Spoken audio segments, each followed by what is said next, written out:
Okay, we started like 15 minutes early yesterday, so we're gonna start 2 minutes late today. That's fine. Welcome to something we don't do on this network, and that is a Smackdown Popcast. We're live once again. We're in Montreal via the power of television. And looks like Kevin Owens is actually starting off the show. How appropriate. Now he's a babyface.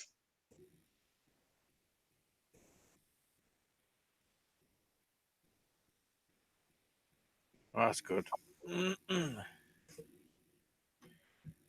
So we're in the world now where we may see the return of Big Rig Brody Lee in AEW. God, that's going to be weird. I guess. So yeah, we're gonna start it off with the Kevin Owens show is gonna kick off SmackDown. Now so it's two people then. Two people with him. I think what we're doing tonight is we might be doing, given the fact that the show ends at 10, we might be doing the old Tuesday Wrestling Podcast tonight, as long as we don't go forever. Yeah. Potentially.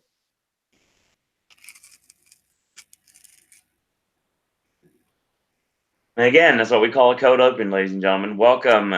Ashley is eating the newest item on Ashley's Snack Stash right now, it looks like. Yeah, guess when that was filmed? Minutes ago. We're caught up. There's a sign there saying Kevin Owens for Prime Minister. He's up there with Justin Trudeau. I kind of wish I had a way to watch this with subtitles on, but I don't, unfortunately. Well, don't worry. At the minute, the crowd are just loving Kevin. And they're doing we, not yes. That's how it should be.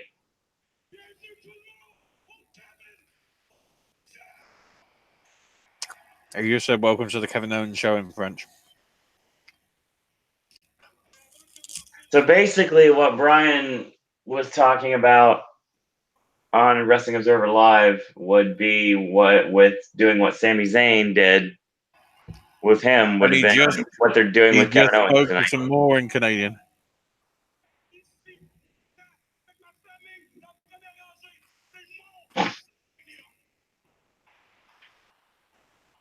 His family, I think, are there, so this is his WrestleMania. Yeah, considering the fact they screwed him off to being off the cards, yeah, I'd say so. Yeah.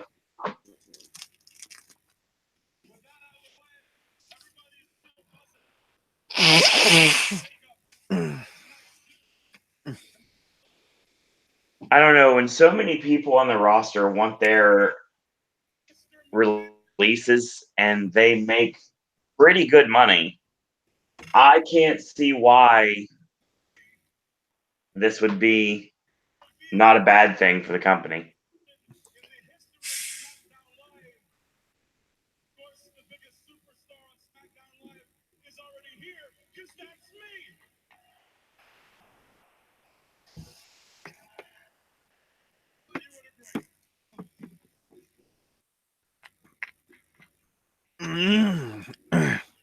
Oh, the 1, 2, 3 people are further up in the seats today.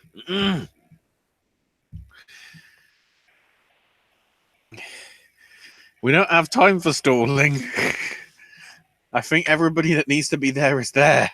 We haven't got time for stalling. Stop stalling, Montreal, you bastards. Right.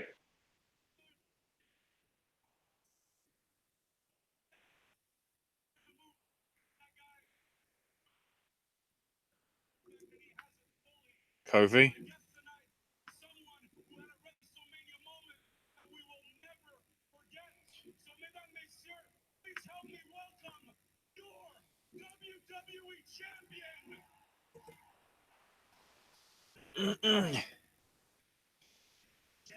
I guess we know somebody that isn't going to be on tonight. And that is the fact that Luke Harper announced his resignation. And Or requested his release, you should say. Hence what I started the show with. I like the tweet though. Hang on.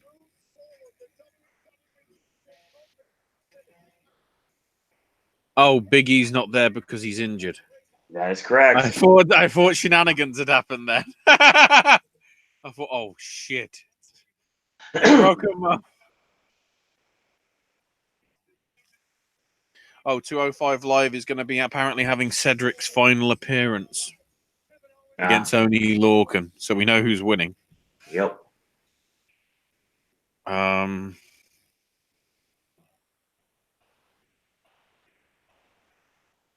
Apparently, all of Sanity's broken up. They're going to be going separate completely. God. Okay. Well, Alexander Wolf, it was nice knowing you.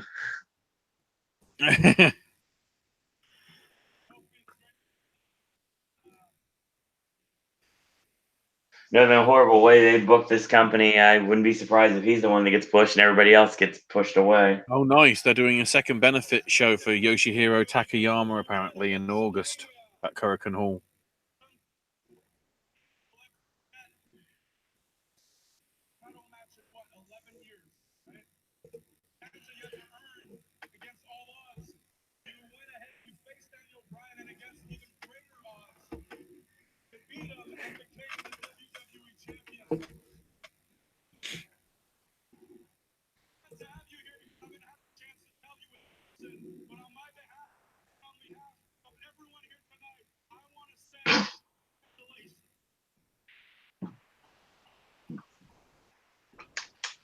The stupid thing that Vince could book right now is have Owens turn back heel in Montreal and attack Kofi.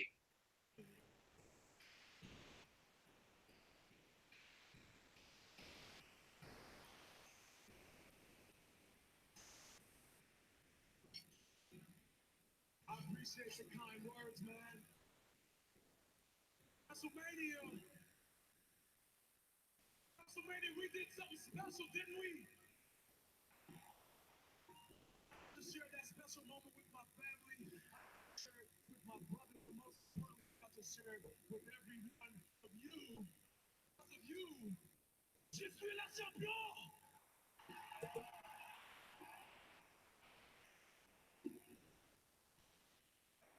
Very impressive.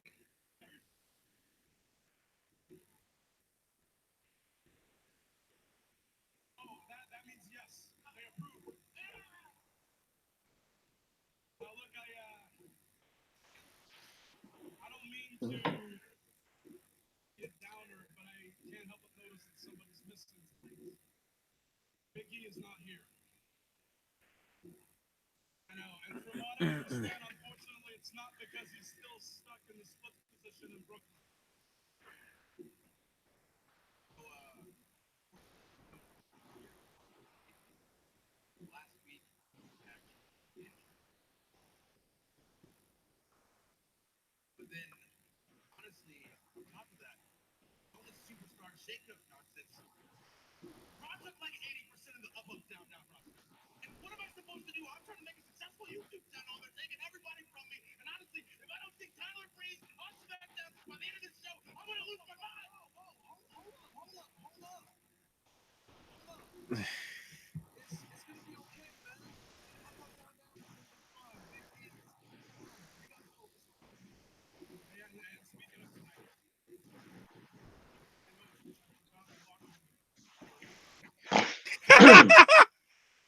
According to my notes, which I forgot, but I remembered reading them in the locker room. Yeah, we don't like those guys. Here's the thing. A trio. And now, to be honest, Kofi, you're carrying some pretty precious cargo over your shoulder there. If you ask me, I think you guys need backup more than ever. So, with Biggie not here, I think it's time you guys enlist the help of Big K. Wait. Interesting.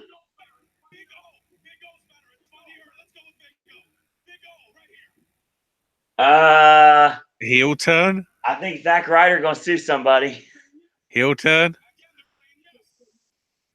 I hope they're not that stupid.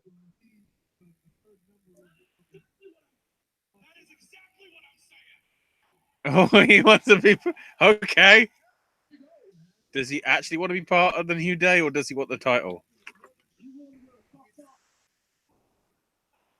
We can talk about it. Okay, there's a lot that goes on. There's cereal testing. Cereal.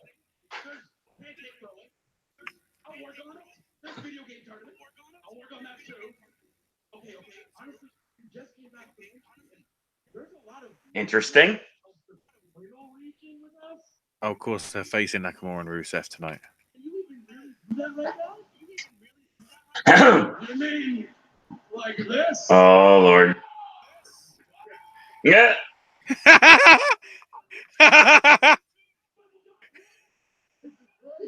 Yes.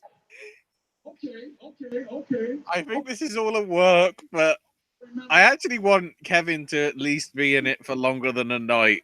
So let's ask the people, Montreal, do you want to see Kevin Owens as an honorary member of the New Day? Oh yeah, it's Montreal. Of course they're gonna say that. I tell you, the swerve is happening. I hope they're not that stupid. Of course they are, because they're writing Daniel out because he's injured. Right.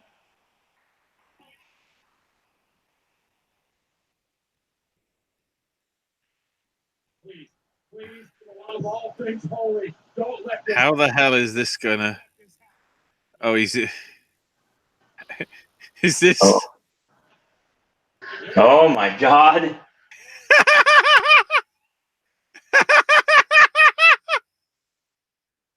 It's a little tight. He's saying. Oh God, he's getting his own horn. Yes, he is. Ah!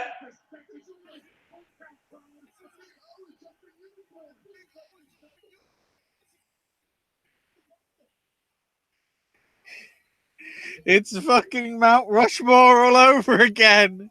Yes. Oh my God, this is amazing. It's Mount Rushmore all over again.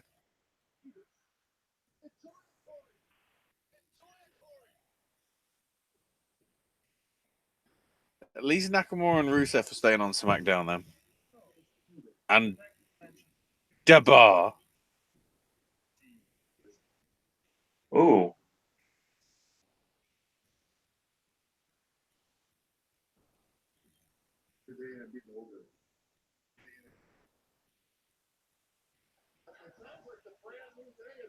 The Big Ogre.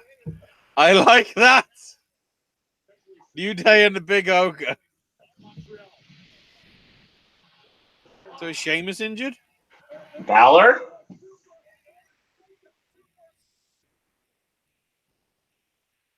So Balor's dropping the belt to Andrade then. Finn Balor is now officially on SmackDown. And we know Joe's on SmackDown. Unless he's going to show up on Raw next week.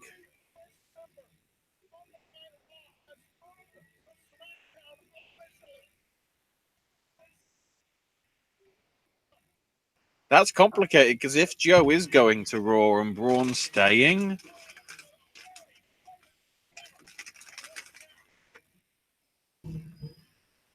wait, the Intercontinental Champ is on SmackDown Live for the first time ever? I mean, in the entity of SmackDown Live, yes, but I'm pretty sure not ever. Right.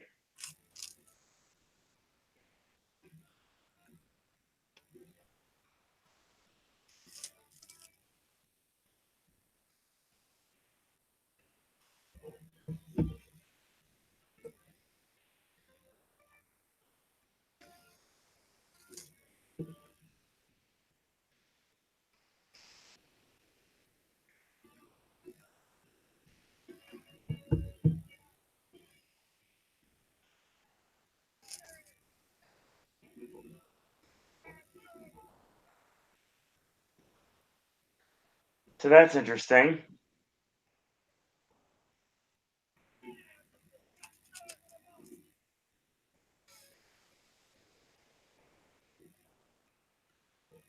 No more. Intercontinental title on Raw. Which means the U.S. title has to go to SmackDown. A U.S. title has to go to Raw. Also, I like the fact how I talk about the bloody. Because I'm referencing this now. I talk about the rumors for the whole Xbox bloody One All Digital Edition being announced. Right. And literally, by the time I've been out to see fucking Hellboy and got back, it got announced officially. That works. God damn it.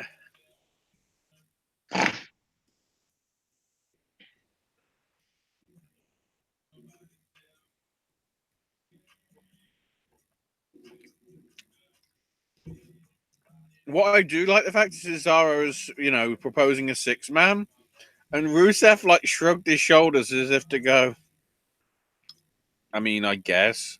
Not excited or yeah, well, that means we'll have the advantage. It was just sort of whatever, I don't care.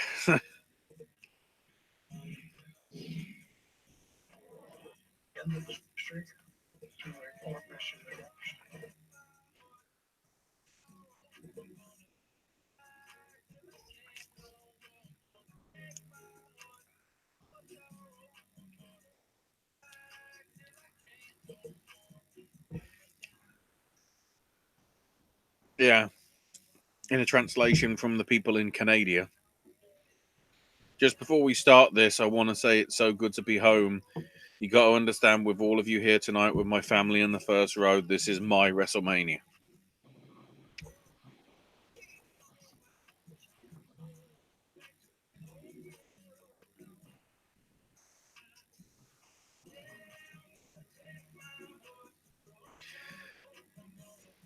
See, the thing is, we know that Kevin can do other people's gimmicks because of Mount Rushmore.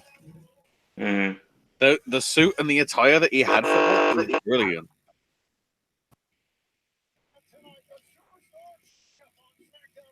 Oh, shit. Oh, hi. Our stream isn't sponsored by Universal Orlando Resort. It features somebody that works there. Exactly. Officially announced, New Day and Kevin Owens against Rusev, Nakamura, and Cesaro. I.e. 3 men that lost their first names.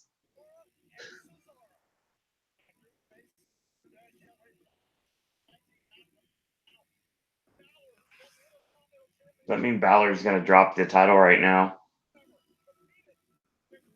Mustafa Ali. Speaking of people that lost their names,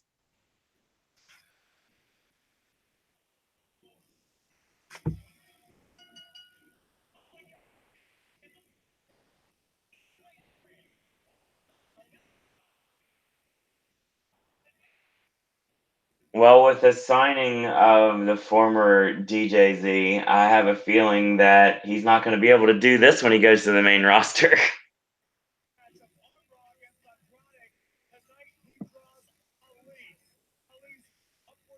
Ali's getting ready for Endgame, actually. Is he getting ready for that, or is he getting more ready for next week's release of Mortal Kombat 11? Works both ways.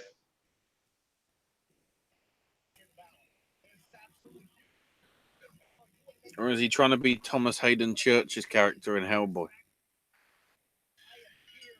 Looks more like a younger Crowbar, too. Like a Devon Storm. Chronic. Sure, tackle, nice kip up. This should be really good. Yeah, but it'll be given bare time. Yep. Go behind Balor, the means of escape. Side headlock clamped on.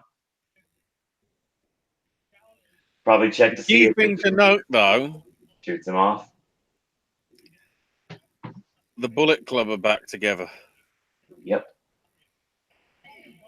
Nice pop-up drop kick, side headlock takeover. So here's my question. I haven't got a chance to check chat yet. Ashley, we have any joining us tonight live yet? Oh shit! I better get over there. Head scissors applied. Means of escape. Back into the side headlock.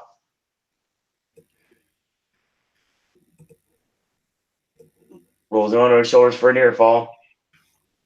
We should have known all along Balor was wearing the blue gear all along. So it's like, oh, they're not going to put him on SmackDown. Yes, they are.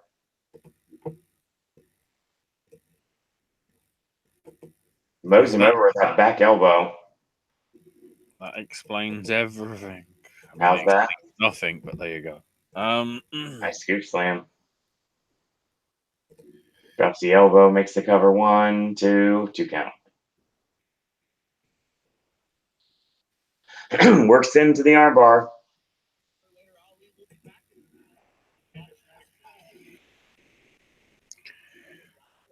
Johnny T, we're not showing SmackDown because, you know, that's illegal. Yes. There's probably other channels somewhere out there that are being stupid enough to restream it on the YouTubes. Yes.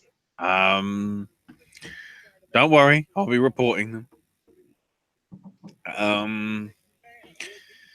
And David Dowd said they should have kept Balor on Raw with AJ sticking there. I don't know.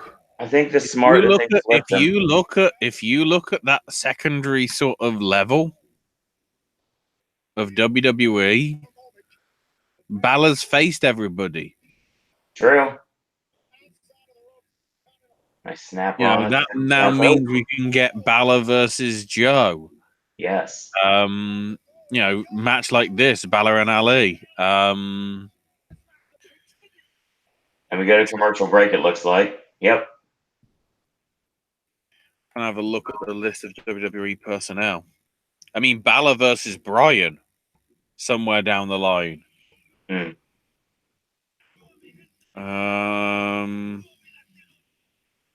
Ali tossed him back in the ring after the tope suicida. Makes the lateral press, hooks the leg, and only gets an ear fall. Balor versus Owens. Balor versus Killian Dane. That's a proper David and Goliath affair, you know. Balor and Orton.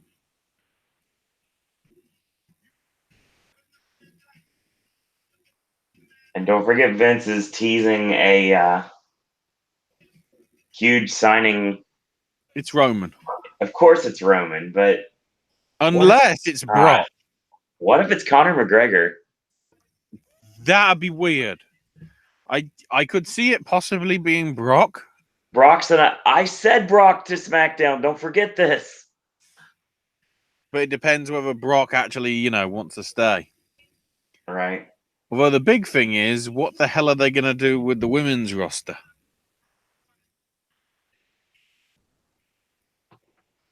We shall see. With Finn reverse. Sunset I'm guessing after this match, Orton's going to RKO either Ali or Balor or both. Perhaps. Or they may save that until the main event with the 6-man. If they're going to continue that storyline. Well, Orton and Ali are still on the same brand. Right. As are Rusev and Owens. So baseball slide gets a cover off of it. The question is, does that mean Sheamus is injured? Maybe. Or maybe they're going to split the bar up in the draft. Well, that would have already happened, though. Not necessarily. Maybe he wasn't able to be brought. Imagine if, because of all the bloody schedule, you know, with the problems, that they have to continue the shake-up partly next week. Because there was a fuck-up.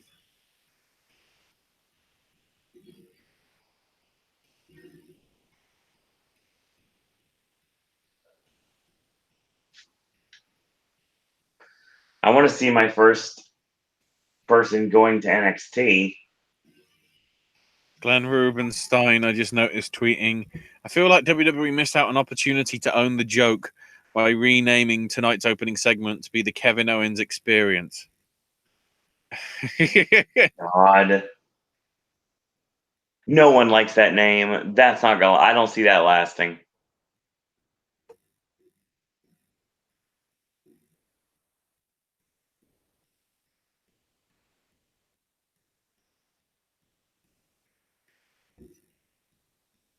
Ollie trying to fight out of the abdominal stretch from Balor. As they're finally getting back from commercial very soon.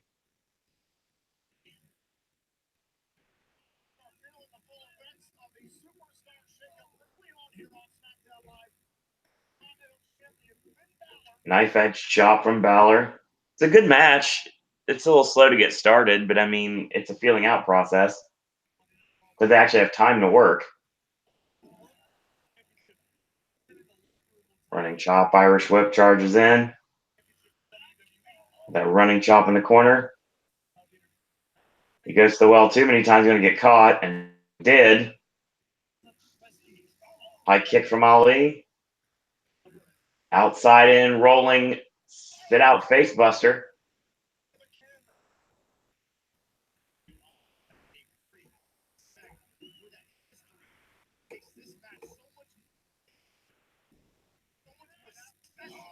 Double chop for Balor. Turnabout is fair play, Ashley.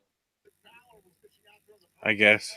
Whip in. He gets the double chop as well, so he's going to do it as well.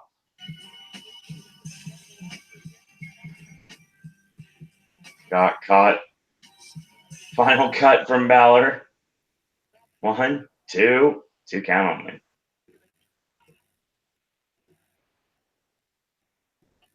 So apparently, if you head over to WWE.com, there's a sling blade.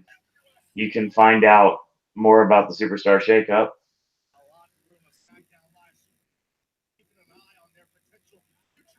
Charging up with a John Woo drop kick, but he got caught with a super kick. Drapes the arm over too, and Balor kicks out. He kicked out. He kicked out. And stuff. I don't know why he bumped off the super kick of his own, but that just happened.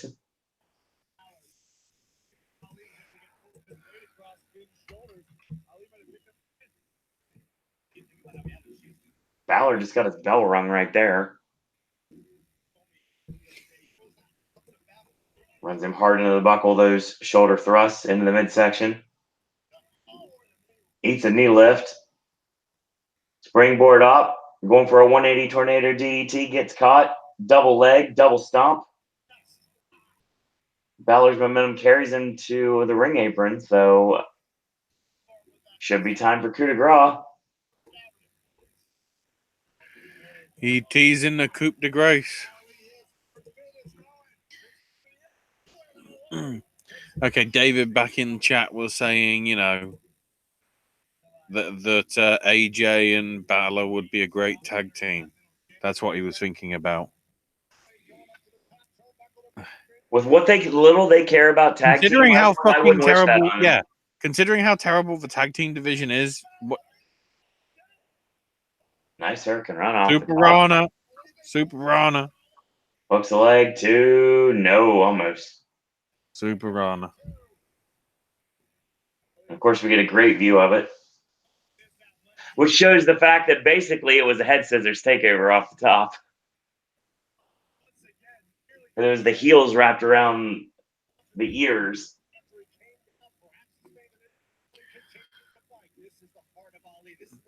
Oh shit! 054.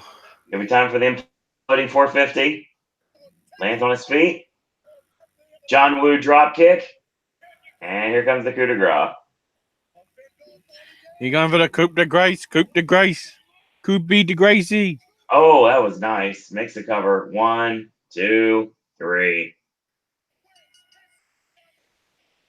Johnny Bravo in the front row seems to enjoy this. Solid match.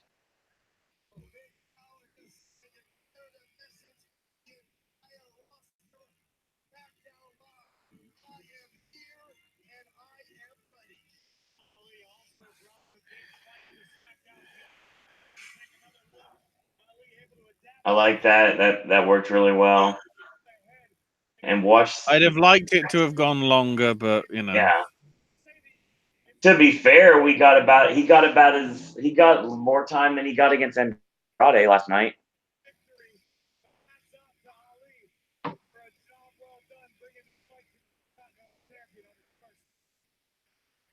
Oh, Sure. hold on. Here's the honorable shit. Okay, I'm from out of nowhere. Yes.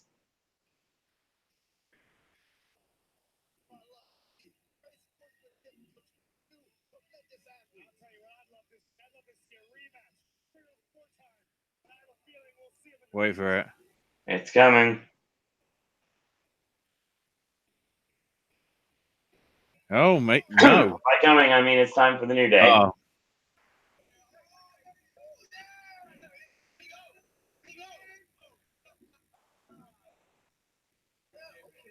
Pancakes. initiation. I literally said it at the same time as Kevin.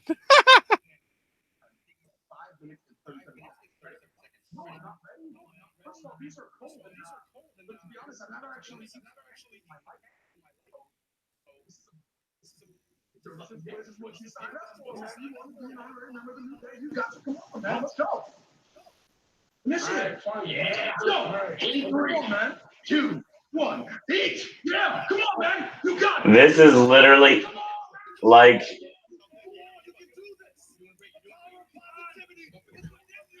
Oh my God. Right. What the heck? And the crowd are wondering what the fuck is going on. Speaking of problematic garbage I don't like.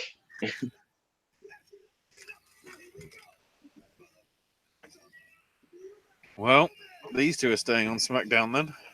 Can we send them to NXT or something?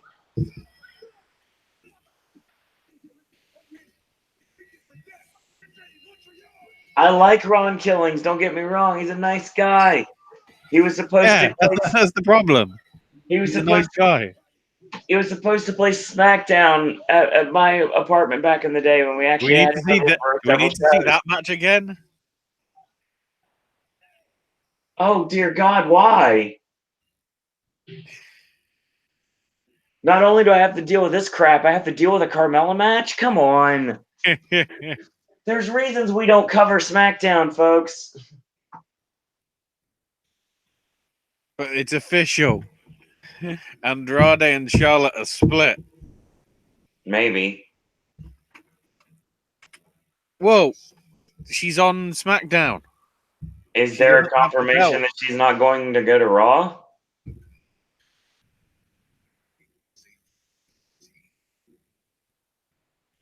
Wait, so they do the whole thing about title belts, but the actual video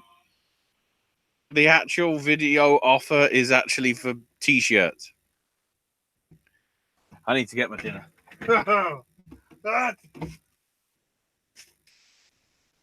So yeah, that's what we've got so far. So we had a really solid Intercontinental title match with Finn Balor and Mustafa Ali. A good way to kick off the show. And now we are getting ready to see Carmella against Charlotte.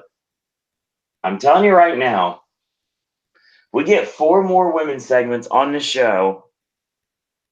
I'm going to be frustrated as I'll get out because, number one, on this roster especially, first off, there's not enough to carry women's segments anyway on the show because there's it's one of those things that it doesn't work. It just doesn't. And this match with Charlotte, it's most likely going to suck. Not necessarily because of Charlotte, because I just don't like Carmella. I don't buy her. I don't like the character. It's not something I'm into whatsoever.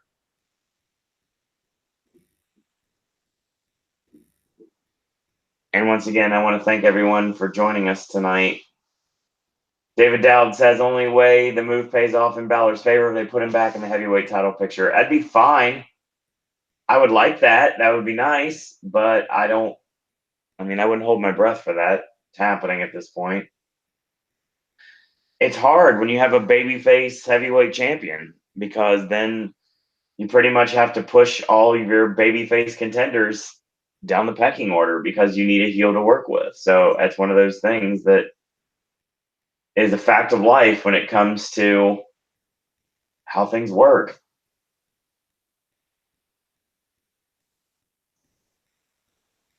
Apparently, there's WWE Superstars Week on Double Dare, on the new Double Dare.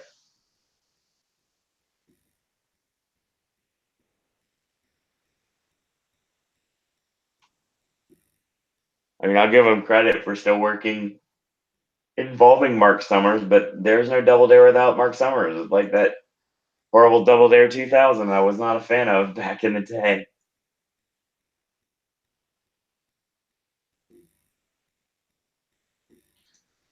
So yeah, we are officially caught up on the network right now. All the videos are put up. Tomorrow you will have another video, and then we will roll into AJ content. We're back with more Twilight Zone reviews and AJ's movie reviews, a very special versus for a very special day on Sunday, and more wrestling content next week. Will we continue with SmackDown? No. We will probably be bringing back the Monday Wrestling Popcast moving forward. If you stick around after SmackDown tonight, there's a possibility that we may do an abbreviated version of the Hodgepodge show, which talks all things about non-WWE, including WWE. If that makes any sense. How we're talking about New Japan Pro Wrestling, we're talking about Ring of Honor, we're talking about All Elite Wrestling, we're talking about Impact, mixed martial arts, and everything under the sun, the indies. So that should be coming up after the show's over. David Dow says, I understand what you're saying. I just think it's bogus. He got hurt and was never given a chance after that. Yeah, I agree. I really do. I mean, in the perfect world, there would be a lot of superstars that would be in the world title picture that are not. Everyone that watches this network knows how big of a fan of Kevin Owens I am, obviously. And really super swell, nice guy. I actually got to meet him several times. Actually, it helps when you work where I do. You get to see people every once in a while. Not obviously when I'm working, but I mean I have when I was visiting in the last couple years. But yeah, I mean it's one of those things that they put specific people in the mid card and in the upper card and also in the main event, and they job other people out. And it's one of those things that it's just. Some of it just boggles my mind what they go with, to be quite honest. We are back here on SmackDown Live, and Kevin Owens is still eating pancakes, and he has now finished the pancakes. It's like the kitchen sink at Beaches and Cream here.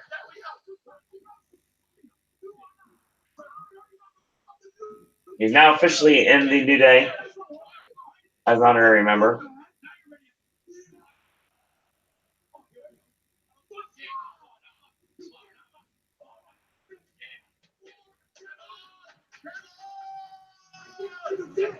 You believe it? You just. Owens had to make sure he had didn't have a protein spill here on SmackDown Live. We got this garbage still going on in the ring. Thank God Charlotte's going to come here and done this party right good. So, welcome back, Ashley. There is a God. Yeah, I was just informing the viewers that we're going to be doing an abbreviated version of the regular Hodgepodge podcast tonight. Okay. But bear in mind, still the 5:40 a.m. start time for me. So yes, we're not going to go forever. David in chat said, only way the move pays off in Balor's favor if they put him back in the heavyweight title picture. Somewhere down the line, I think it could happen. Obviously, short term, probably not. Yeah, I just mentioned my thoughts on that a few minutes ago while you were away. The problem with that is when you got a brand that's got... I swear they're doing this just to piss off superstar Billy Graham.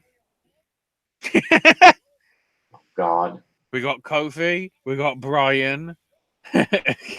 We got Balor.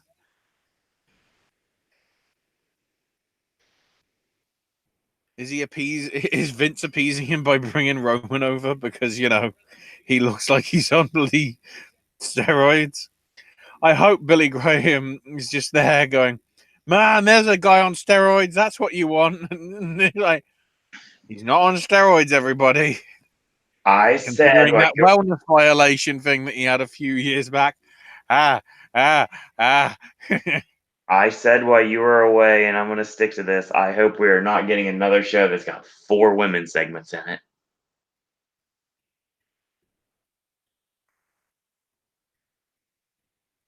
I know we've got 2. Hopefully there's not more than that. Ducks the boot, sidekick. Grounded sidekick 1, 2.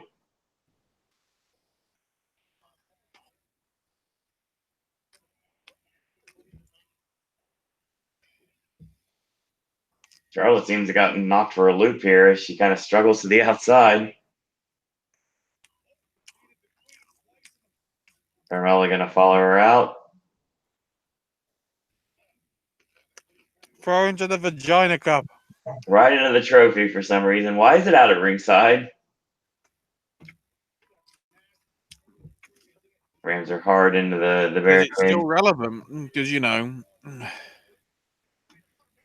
what's she doing? She's walking. She's going to... I don't know. Flying body press off the barricade, and the crowd goes mild. Toss it into the ring. Makes the cover 1, 2. 2 count only. And to think they did this match, 9 months ago? When Carmella was the face Carmella was the heel and Charlotte was the face. Yep. That worked. Repeated chops. Because if you look at the majority of the moveset of Carmella, it's still a heel's moveset. Right. Like when she just sent Charlotte face first into the middle buckle. Goodbye. That's what we're about to get to. And she bumps off of it again.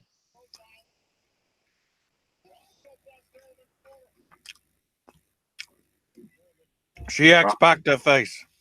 Bronco Buster.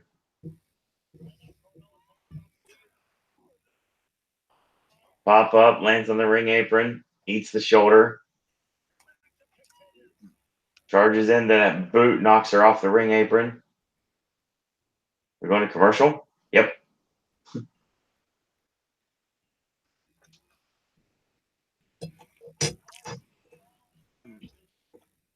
Stack says the WWE puts the title on Kofi. He's the WWE champion, and yet here he is goofing around as usual with the pancakes. Pathetic. You can be a comedy act and still be a world champion, as long as you book it properly. Yeah. Look at Brock. He was a laughing stock every time he decided to show up.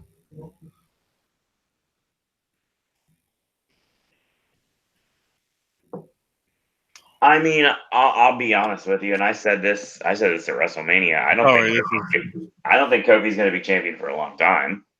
This advert's too good.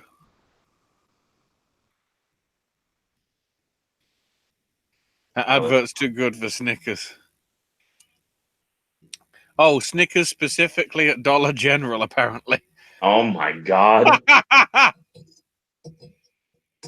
Thanks, Canada. Wow, Dollar General. That must be a big deal in Canada, because here in the States it's not.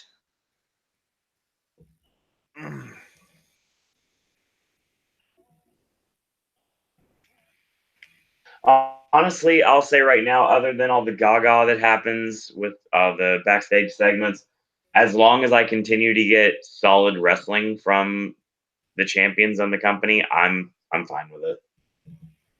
It fits the character right now. Kofi had to go super serious before, and that did work, but it's just the fun-loving Kofi being the WWE champion makes sense right now. By the way, why did you bury the actual lead of what went down on Being the Elite?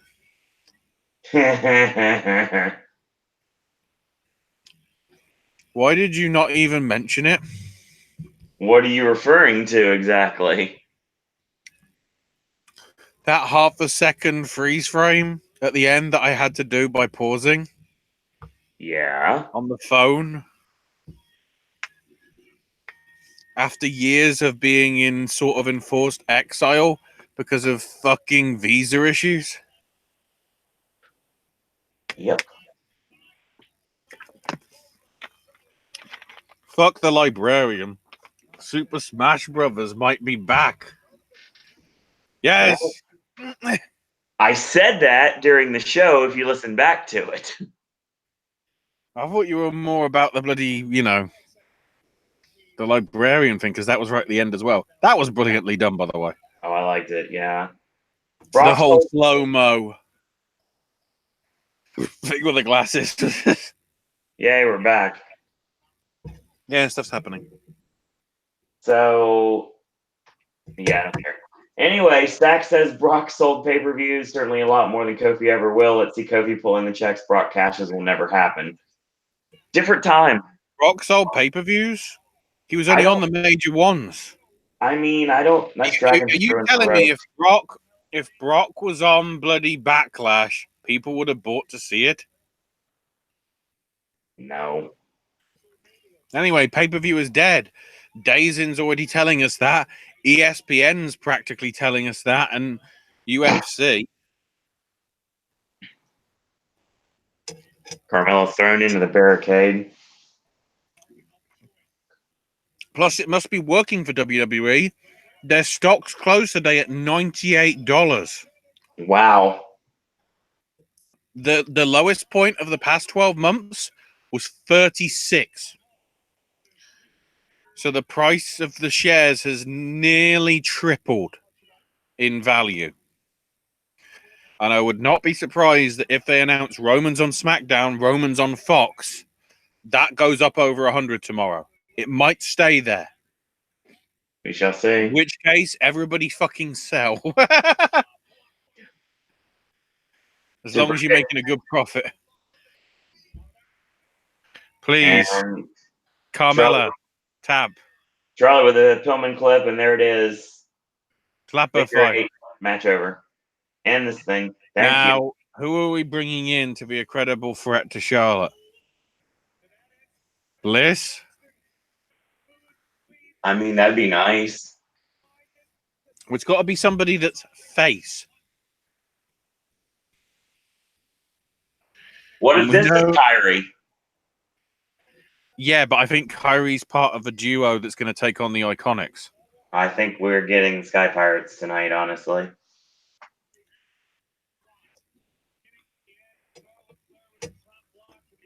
Well, apparently it doesn't matter. There's the clips the leg and then goes to the figure eight, and that's the end.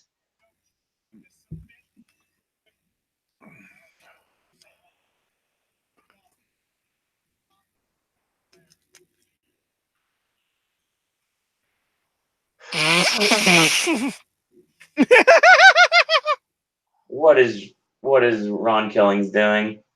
Is it Lars? Please tell me it's Lars. Gunface is back. So I guess he isn't on a brand. Wait, if we're supposed to establish who's on a brand, why the fuck is Lars not on a brand? He's on SmackDown, according to this.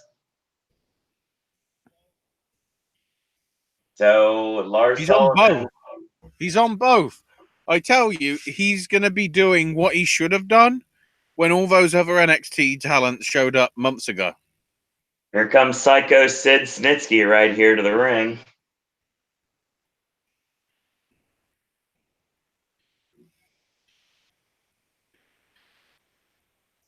What I fear is the irony is that he is going to be the guy that takes out the Legend Killer.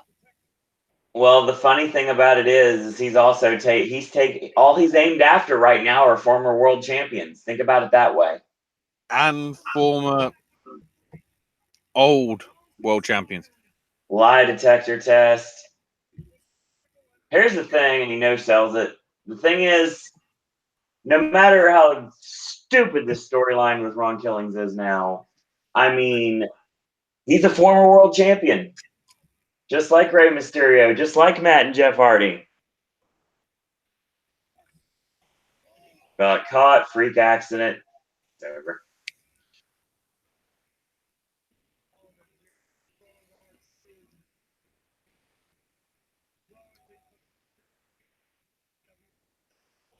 And I still don't care. Oh, yes. Please tell me that he Oh, I'd fucks be up so happy Carmella. right now if it happened. Please tell me he's going to do this. He's going to fuck up Carmella. Please. Is it just me or right now Lars Sullivan looks like a roided up Chris Dickinson? Yeah, but Chris Dickinson has talent. Yes, he does. Bye.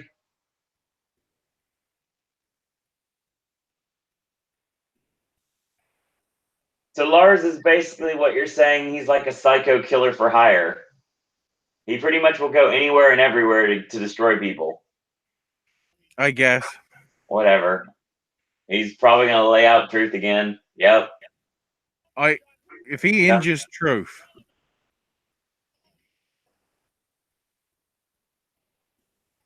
That's the safest Liger bomb I've ever seen. I tell you, Lars is going to injure somebody and people are going to say he's unsafe to work with. He's going to get a Mr. Anderson treatment, like he got off Orton. I could see that.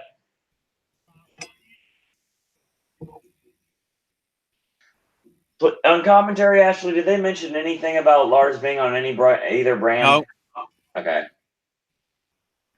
I tell you how you stop in. Considering you're in America, get a fucking gun and shoot him.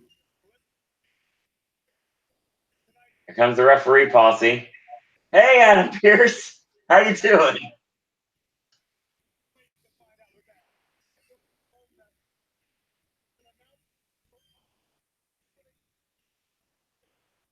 Oh, Becky Lynch is going to Becky be. has an announcement of her own.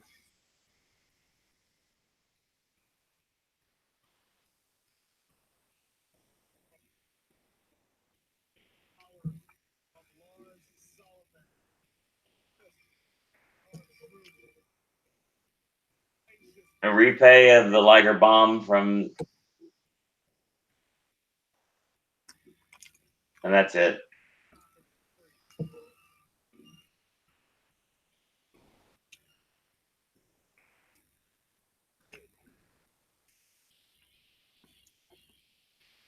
Oh, that was entertaining. I tell you, at some point, Lars is going to get injured. People are not going to give a shit. Point being, Brock's matches create the big match feel. Kofi's matches never create the feel. He's a comedy guy. That's all. I don't think this day and age big match feel means as much as it did. Just as long as there's something behind the story you're trying to convey. Holy shit, MJF banned from all StarCast events.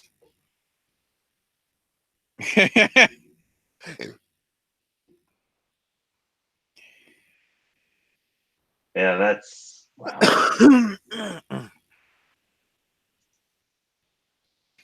Ashley, do you have a retort to Stack's comment?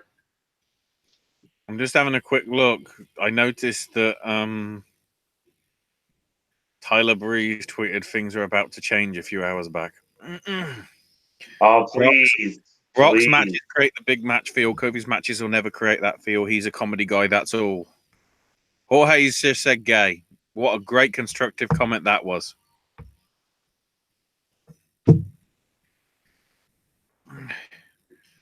The problem is with Brock matches, I like to see a long wrestling match. Same. I like to see a good technical affair. Not just a squash match like most of Brock's matches have been over the... You want to leave the end of the card being something that's like a wow sort of moment. I mean, hell, look at the bloody UFC stuff that happened this weekend. We had two main events that could have been squash matches. Arguably, at various other points, the matches might have been called. Right. But they went the distance, and they were arguably two of the greatest championship matches in the history of UFC. of which I got wrong completely on the predictions. Because I thought Israel and Adesanya was going to be...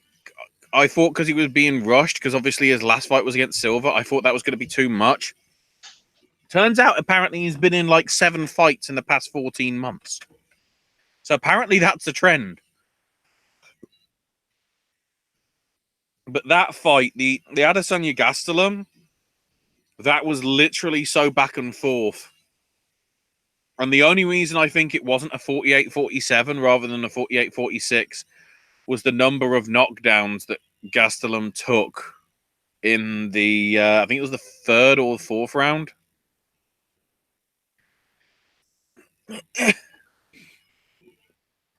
I mean, so much, those 2 matches were that good that both got fight of the night and they didn't even bother with the performance of the night.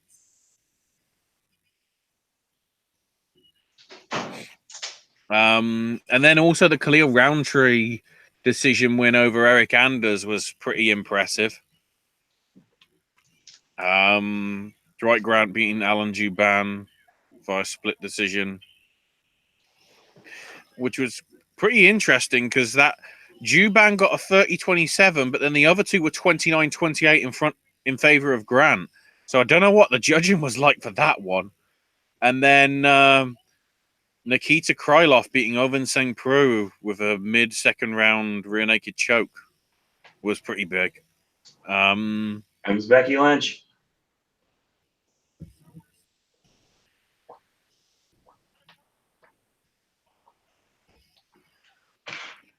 The next UFC is this coming weekend in St. Petersburg, Russia, on ESPN Plus. Antonia Shevchenko's in the undercard, facing Roxanne Modafferi in the women's flyweights. We've also got Islam Makhachev versus Arman Shurikan in the lightweights. And the main event is Alexei Olenek versus Alistair Overeem. Should be a good main event. A lot of the names that are on the undercard, though, are Russian and Eastern European, and I'm not that much of an expert on those. I don't really want to sort of say, oh, well, you know, this person will win and whatever. Yeah, I'm sort of in the dark on a lot of it. Let's see if we got any.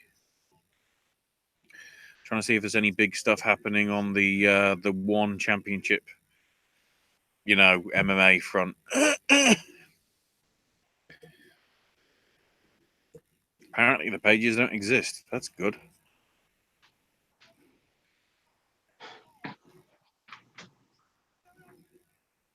So Stax has said Brock did have decent matches with Undertaker. His match with Roman at Mania. Decent length matches. His latest with Rollins was a joke. It might as well have been a squash. Regarding booking for Mania 35, the decision had the WWE World and title matches held in lower places on the card make no sense. It's just gone to, well, it's gone to crap.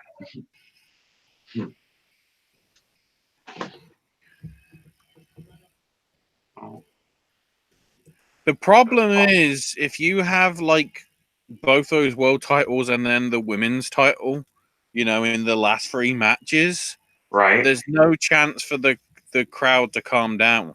You have to it give. Shows you how much they actually care about the IC title, and they literally buried that, you know, between the main event and what the other one was. Right. You got to give your fans room to breathe. Because if you don't, you're going to blow them up, and then your main event's not going to have any heat on it. And this is judging from all the booking that I've done. Is she actually committing to a brand, though? That's the thing. I don't know. I don't think she can because she's a champion. Well, I'm just wondering what this announcement is. Because Lacey keeps saying, I'm going after the Raw title. She doesn't give a damn about the SmackDown title. No. Unless she's facing two opponents at Money in the Bank. She's doing the Seth Rollins, deal against Sting and Cena. I could see it.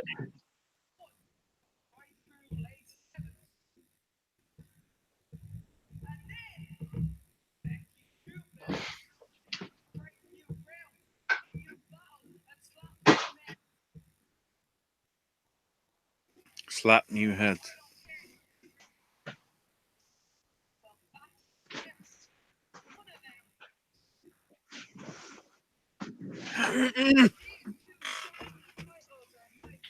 Of course, you can chime in, Ashley. Let me know what the announcement is, because obviously I can't hear. Ember Moon. Interesting.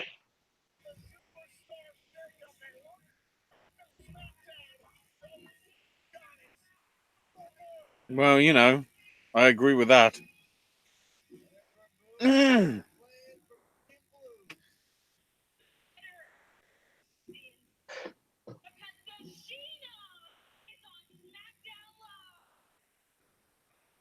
Why didn't you come out with blue bloody lenses?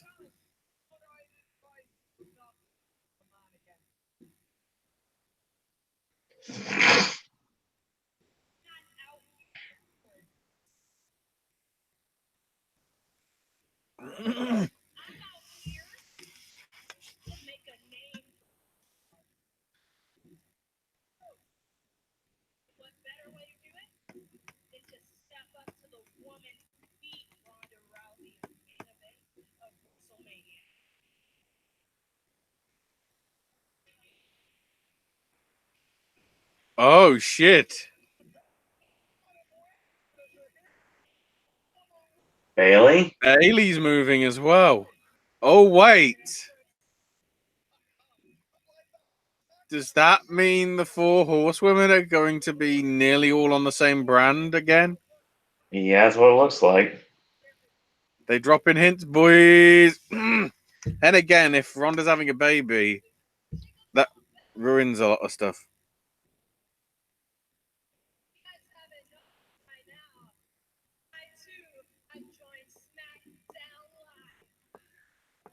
Now, could they do Kyrie here?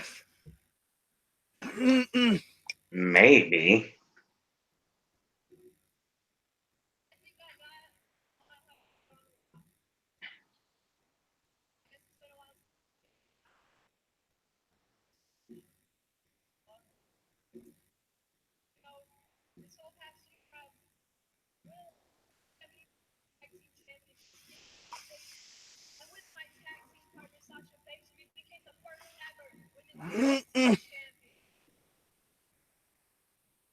They're booing Sasha. Wow. Ow. Wow.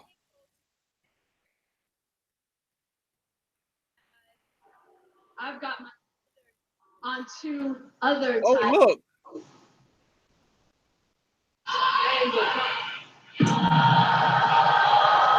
Wait, is this? This is what we need. Oh, God. Here we go. Is this Paige's idea of Ember Moon and Bait? I don't think so.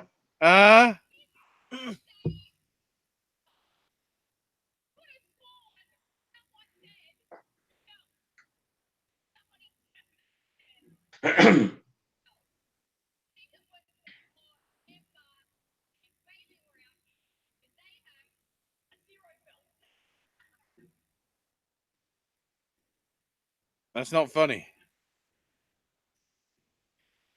That's not funny. If this is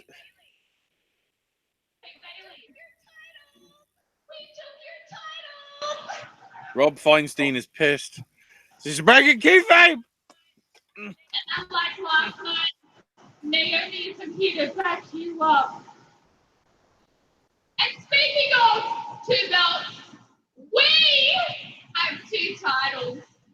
And they are so much better than yours, Becky.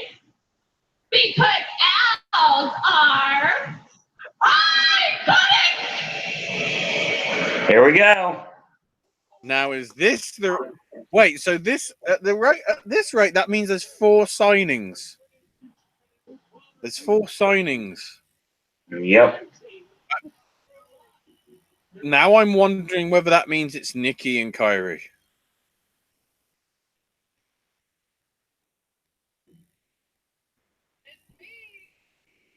It's me. Paige here. Paige here. Paige here. A lot of people are comparing her to that fucking doll that bloody Bray had yesterday. Yeah, I saw those memes too. Mm.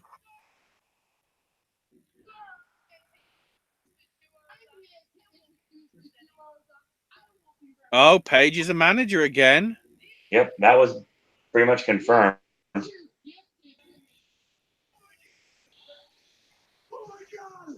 I don't. Oh, they're dropping the tease of Absolution being back together.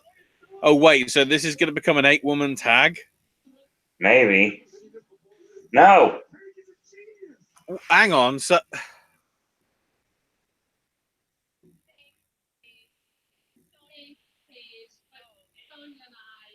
No introduction. Maybe he's right. Sky Pirates. You say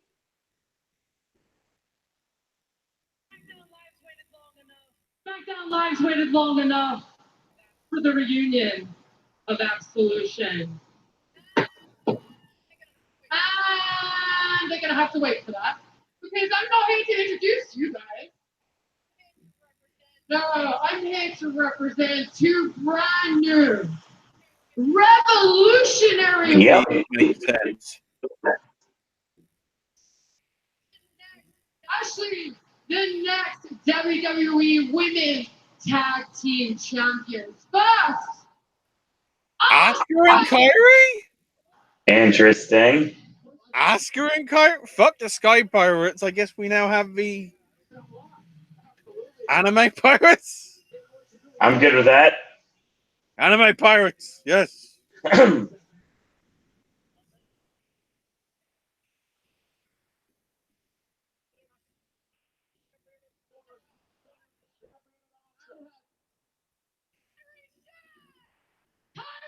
Yep. I'm good with that. Sorry, yes.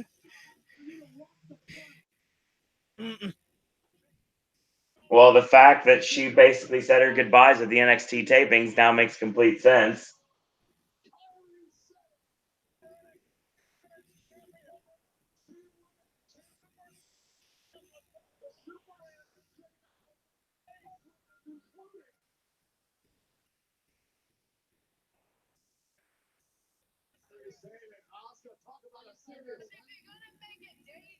if you're gonna make a debut, you have to make an impact. Go get him, lady.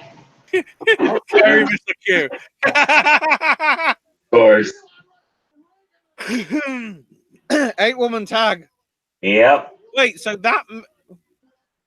Christ, so that means... Let's look at it. So she is staying on Raw, Alexa. What's the time? The time is 9:11 p.m. I saved it. Baby faces have cleared the ring. And we're going to commercial. But okay, so we still don't know where the fuck Nikki is. Oh. If she is anywhere.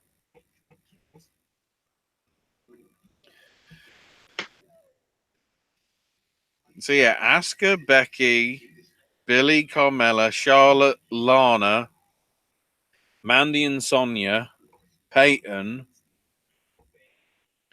and now add in Bailey, Ember, and Kyrie. Solid division. Which means Raw has Bliss, Fox, Dana Brooke, Lacey Evans, Liv Morgan. God Oh, look, dang. Mickey James and Naomi and Natalia. Oh, look, Nia Jax. And then Ruby Riott. And then Sarah Logan. And then Sasha Banks, which I'm doing a shrug for, because is she good? Is she bad? I don't know. And then Tamina. Lol. And then Zelina Vega. I think SmackDown's got the better women's roster at the minute. Oh, yeah, for sure. And Carmella. Well, no. And Carmella and Mandy Rose and Sonya Deville.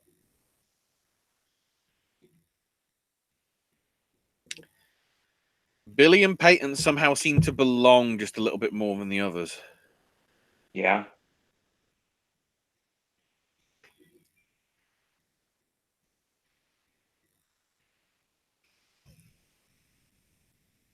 Looking like what they did at Mania feels like they wanted to throw the crowd to forget about the top titles in the company. Yeah, but the problem there, Stacks, is considering everything that happened with that show and the fact for that last hour or two, the crowd didn't give a shit. The crowd would have not give a shit about your 3 major titles in the company if you hadn't have spaced them like they did. That's the problem. If WrestleMania is still going to be as long as a show as it is, the crowd are not going to give a fucking shit about it. Nope. Unless you have it, some of them early or in the middle of the card.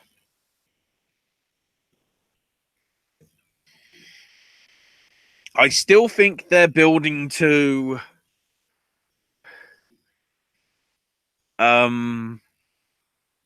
Kofi versus Kevin. Kevin is going to turn because they can't do the Daniel Bryan rematch because he's injured. I think that's the way that they're going. And I sort of wouldn't object to it. Because in essence, by Kevin not being put on the WrestleMania card, he could actually be like the Stone Cold of the men's division, like Becky was for a bit, but then fell off. But the problem is, Kofi's obviously anti-Vince as well because of everything that happened. So you've got somebody that Vince can't control versus somebody Vince can't control.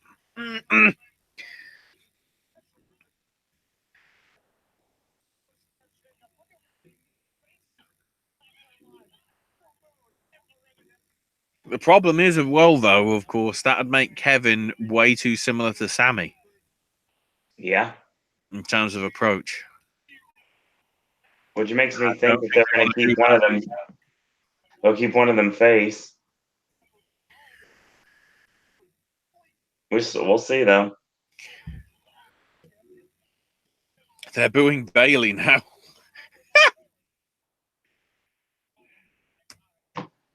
All right, we're back to SmackDown now.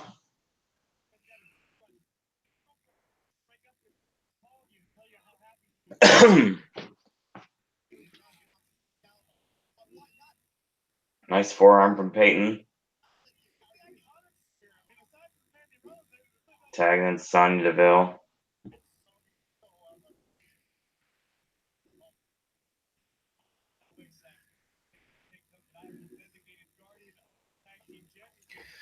Sidney Bacabella doing a good job as the new director of fun, apparently.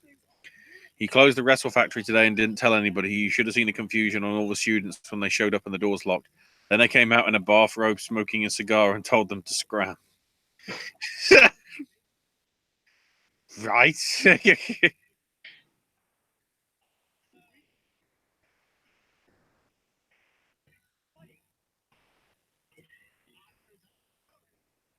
Asuka officially legal now. This just... Okay. Apparently just getting announced on American feeds because we don't have them, even though Owens in America. But, you know, cut the cable and all that. Yep. On Nickelodeon, I don't know whether it's now or whether it's at some point in the future, WWE Superstars Week on Double Dare. Yep, I brought this up earlier, but it's I didn't really have much news on it. Oh, the video announced it, I guess.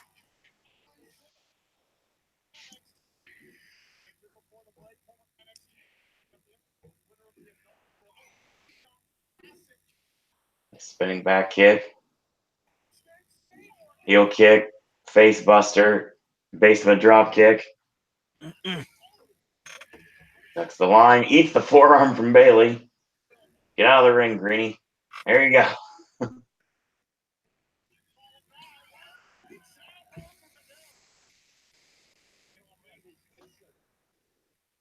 Bailey dives through the bottom and middle ropes.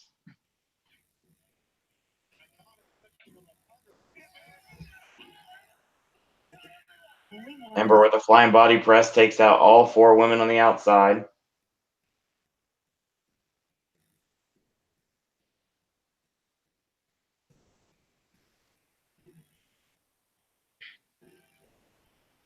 Daivari and Drew Gulak backstage with bloody IRS.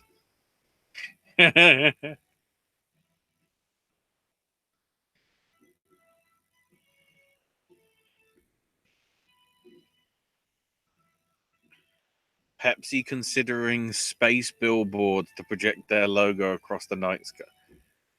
Jesus. I mean, it would be nice if Pepsi would fight harder to get in restaurants over Coke. That'd be great. But unfortunately, that's not a thing. Just tip up satellite head scissors takeover by Kyrie.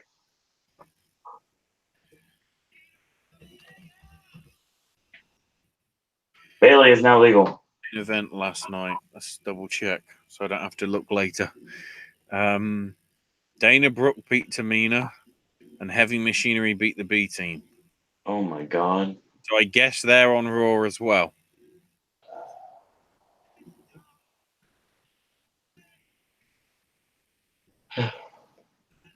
Spinning wheel kick by Peyton. Billy tries to get the pin and a kick out.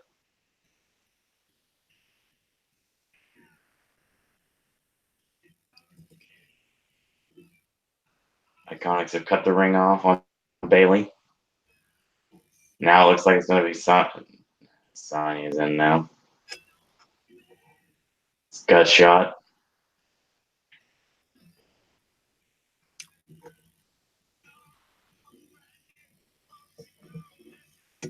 On the bright side, we have 40 minutes left of the show. Now the question is, are they closing the show with the 6-man? Or the announcement. Or are they closing the show with Vince? It depends on who it is.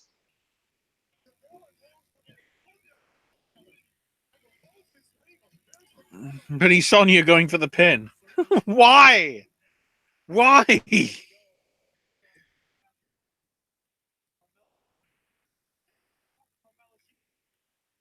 Stack saying, I'm all for the longer events, especially for Mania. 8-hour shows are fine with me. I want to be entertained. Watch Wrestle Kingdom. Yeah, no lie.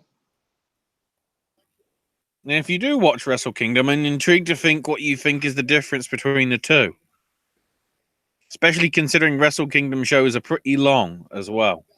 I was more entertained with Wrestle Kingdom and wanted more this year than anything that was on Mania.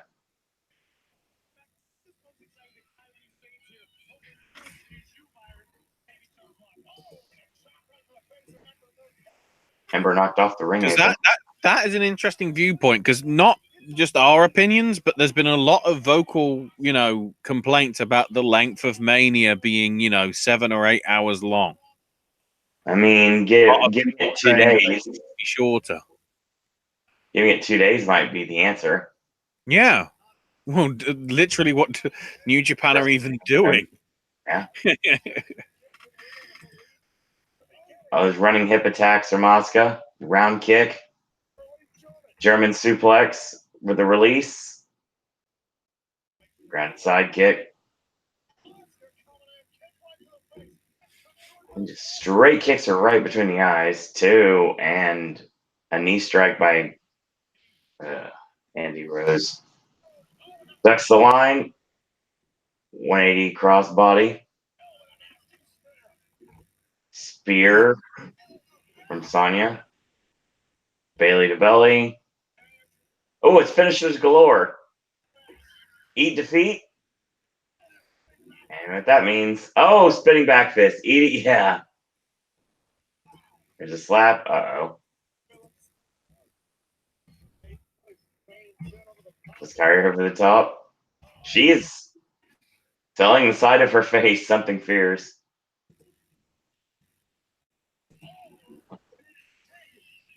Reverse DDT. And here comes the flying elbow drop.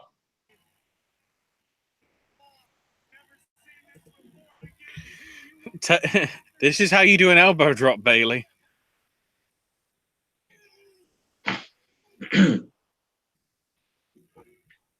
One, two, three.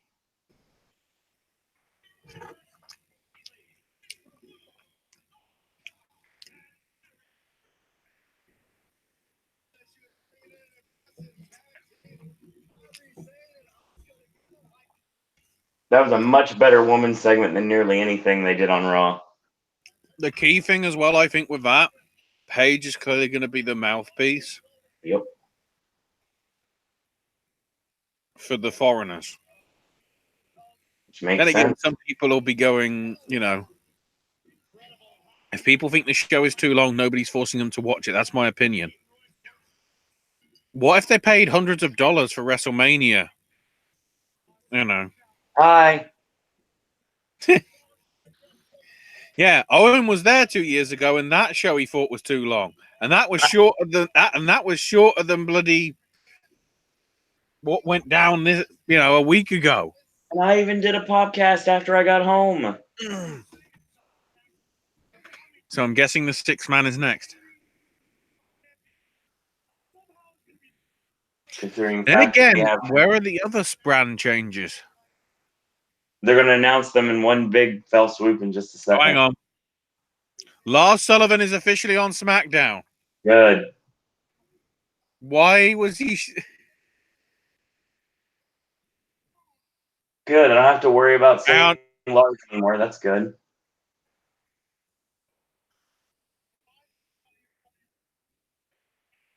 Oh,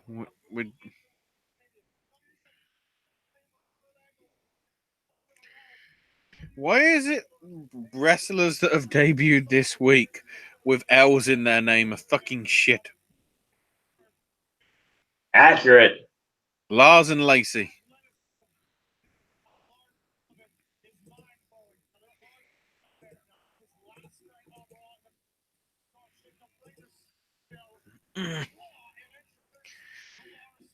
Terrible.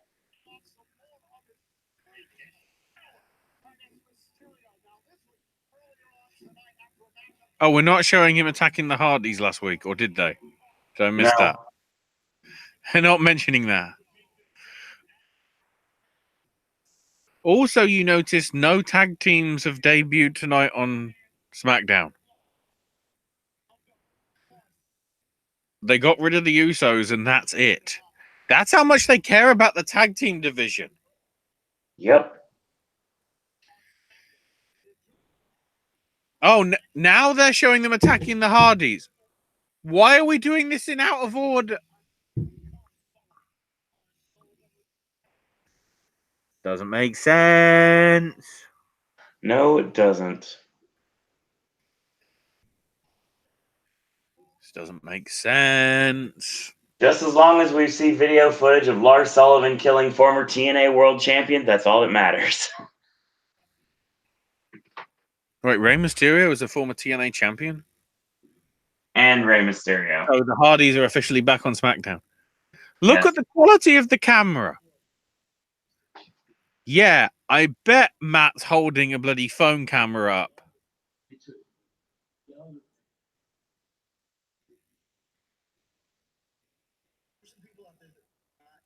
There's some people out there that forgot about the greatness of the Hardy Boys, but we need them. While we are the greatest tag team in all of space and time. Oh, shit. They're going to see the Young Bucks. Oh God, here we go.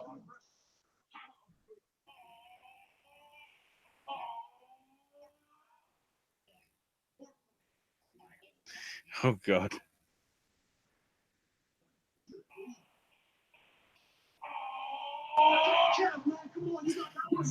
That's why he's gonna turn, because he doesn't like being micromanaged. Yeah.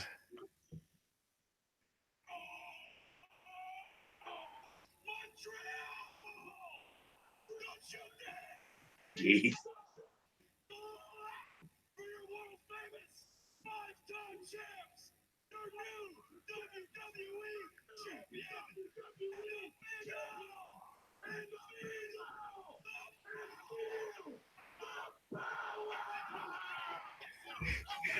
That wasn't bad. That was great. It's too bad it's only one night, but my God, that was awesome.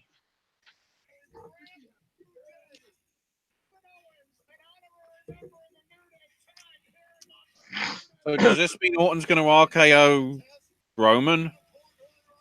Or is Orton Maybe. going to RKO Kevin? Kevin makes the most sense if he's gonna stay babyface.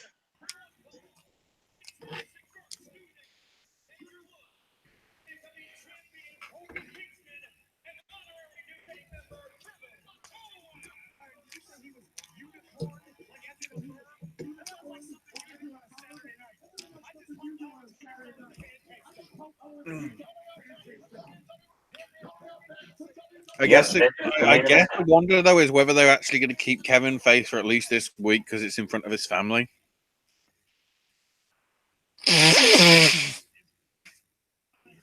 Just like last week, how everyone was going, please turn on Kofi right in front of his kids.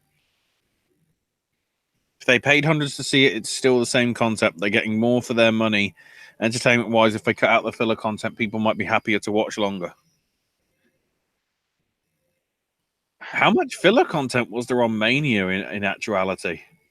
Too I many guess videos. some of the entrances were longish. Yeah. The Elias Thugonomics thing, though, was a good filler bit. Yes. The Hall of Fame stuff makes sense. I can't remember what other filler shit happened.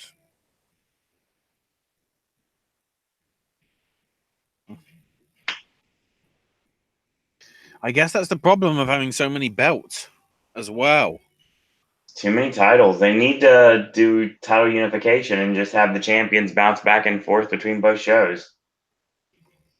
Or how about this novel idea? Get rid of the stupid brand split and start just get rid of people. I know why they won't do that, but still.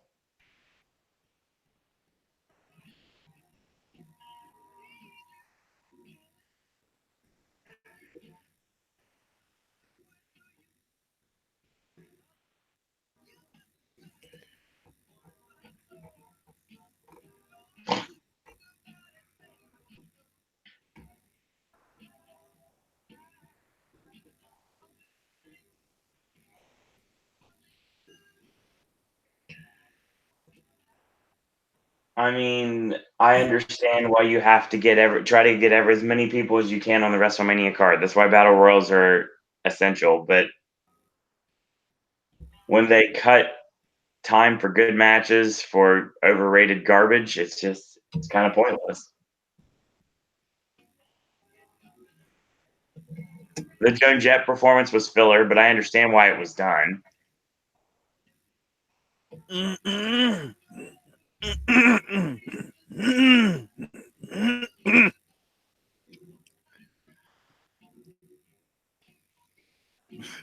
Glenn Rubenstein's back at it. I suspected that Vince watched Beauty and the Beast for the first time the other night, and we're going to get a storyline with Lars feuding with R-Truth because he's in love with Carmella. Are we talking about George the Animal Steel, Macho Man Randy Savage, and Elizabeth? I guess. I'll mention this because we're going to cover the results from episode 2. But episode 3, features the rapscallion Mick Moretti making his return for the Discovery Gauntlet match. Chris Statlander versus Davien. MJF versus Chris Dickinson. Kylie Ray taking on Orange Cassidy. And Wheeler Yuta versus Chuck Taylor. Among others.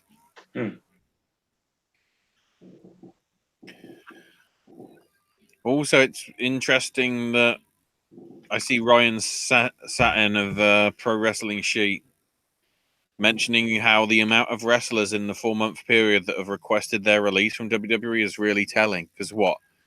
Dillinger, Harper, Dean, maybe Sasha. Is there anybody else that I'm not thinking of? Luke Harper. No, I mentioned that.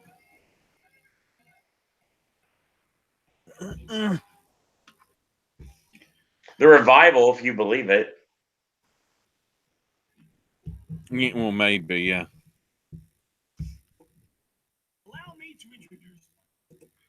Oh. Interesting. Buddy Murphy's transitioning from 205 Live. Are they just getting rid of everybody that's at the top of Triple H's brands? Perhaps.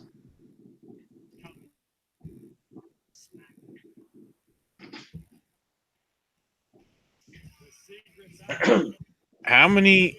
Problem is how many bloody jobber entrants for Cesaro, Rusev, and Nakamura. That'll piss off bloody superstar Billy Graham even more. Maybe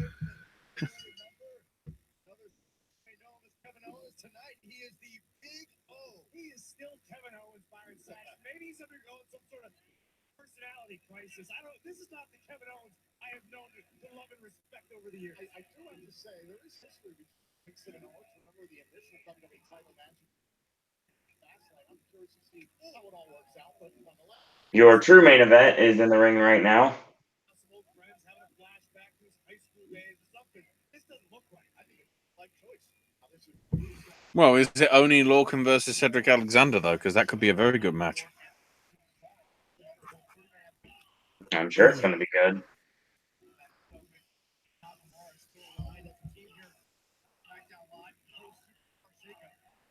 Steph pounding Xavier Woods in the corner. Those vicious shoulder thrusts. A lot of people are saying, why didn't they call Asuka and Kyrie the Pirate Experience? Oh, and interesting, Sasha just tweeted always for everything.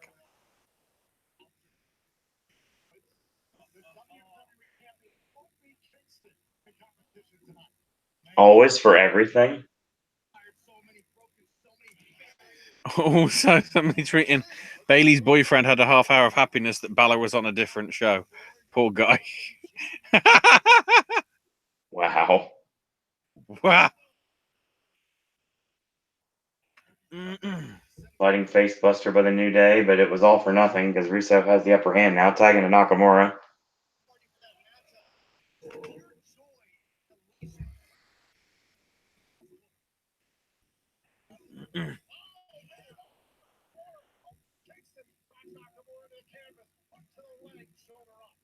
Riding double stomp.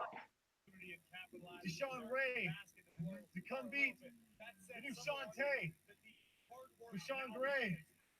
Sean Tay. Sean Craig. John Chase. On Sean Tay Day. You're cordially invited, Ray. Come join us. Unicorn stomp. And Kevin Owens is going to tag in. You be Sean Ray. Sean Ray stood right in. Flip it, send it to him. Lead it at him. Back to the Unicorn Stampede. Whips Owens in with a cannonball on Nakamura. Kevin being Kevin. Xavier makes the cover for a near fall.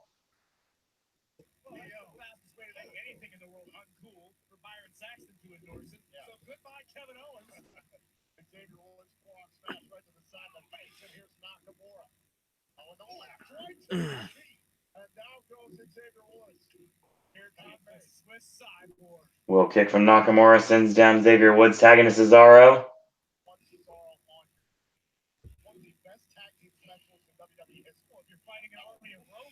Lands on his feet, charges in the high elbow. There's the chop. Amanda at K Fabulous on Twitter said apparently Mandy caught what was ever in Bray's box with that weird attire that she had on her back. Yeah, it's very weird. And we're in commercial now.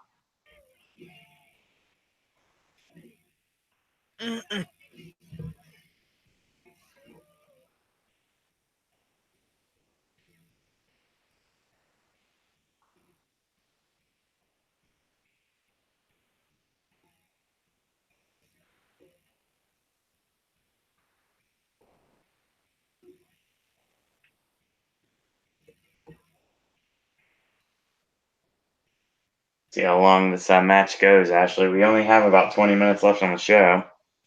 And we've got the announcement of, the announcement of Randy Orton RKOing somebody.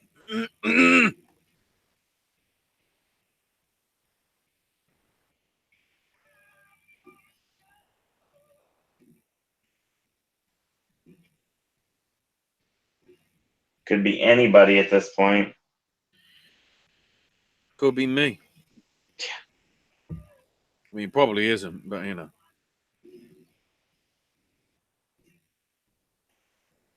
about John Cena?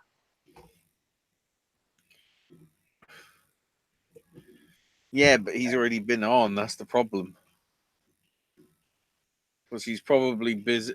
He's probably busy doing the reshoots for Dr. Dolittle because I've heard that that's in major problems. I don't know whether you saw about that today, Owen. I've been working all day, so no. They've had to bring in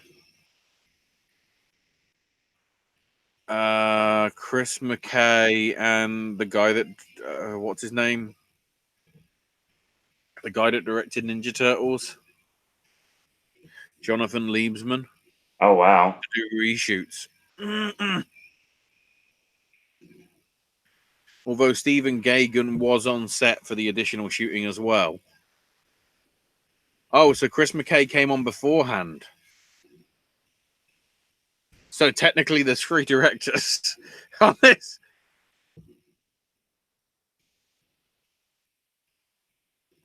So I'm guessing that means McKay and Liebsman are going to get producing credits. Probably. It's coming out in January. Having seen Shazam, why wasn't that released at Christmas? And Aquaman released, at not Christmas? Considering the whole plot revolves around Christmas.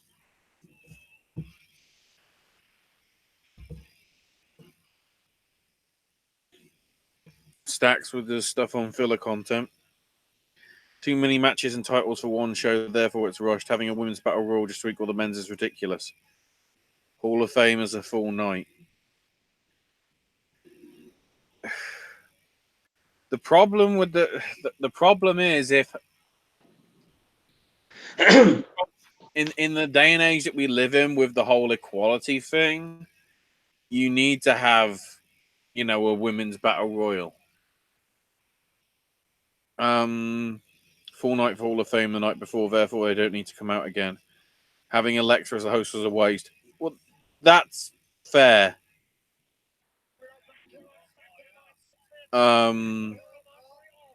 Rey versus Joe was pointless. That's because Rey was injured. Yep. Women's tag titles again just to equal the men. Problem is, it's good publicity for them. Because in all honesty, some of the women's wrestlers that I see are way more talented than some of the men. Yep. But for the most part, unless it's talking about the main program, they don't know how to book women's wrestling outside of the main program on the show. That's the problem. The creative writers headed by Vince do not know how to deal with it properly. Nope. Whereas the creative that's headed by Triple H and Bloom and Del Rey, because I will never call her Amato. Nope. She'll always be Sarah Del Rey to me.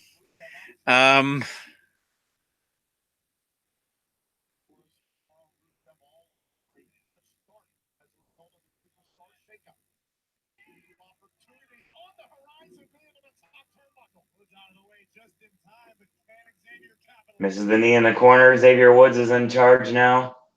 Going to the top turnbuckle. Gets caught with a high kick right to the ear.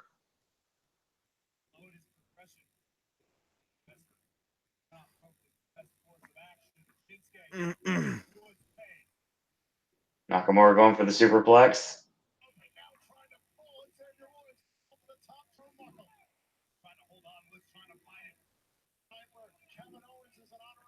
Lots of blocks here. Fighting out of it. Double chop to the chest. Not chest, the side of the head. I don't know why I said chest. Missile drop kick to Nakamura. It's weird seeing Nakamura in not that much red.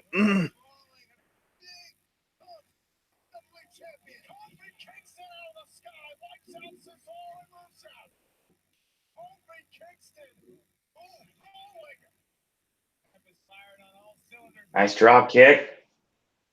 WWE champion is now legal. Ducks the line, comes in. Leaping clothesline. Should be time for the boom drop.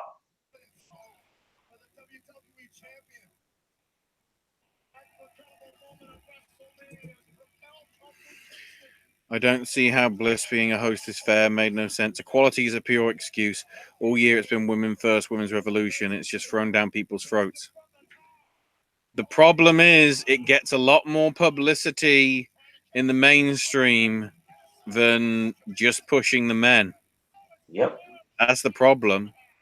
The whole Becky getting her face busted open So it's running got fault. more mainstream publicity than arguably anything Brock did over the past 12 months. Time for the giant swing. That's the problem. It's not like our views that are conveying what it is. It's the world at large. Swing shooter. It's the world at large. It's the equality issue that's cropping up. And the... Oh, sober kick! Super kick by Owens breaks it up. Some sort of kick. One-footed drop kick. Really awkward. Awkward Rusev DDT. to screw him out. Because lol. He wasn't holding the rope. Rusev. Backdrop, lands on his feet, does Kofi. Oh, shit. Ducks the Moshka kick. And Owens is legal. Why did Rusev do that? Oh, God. That's out. Kevin. Oh, no. Is he just going to... And Rusev ran out the way. Oh, God. Pop-up dive there. Rusev ran out the way. Smart move. Yeah, but he should have stayed there and then ran round. Trouble in Paradise. My God, with the stunner. There's the kick. I said what? I said wham, stunner.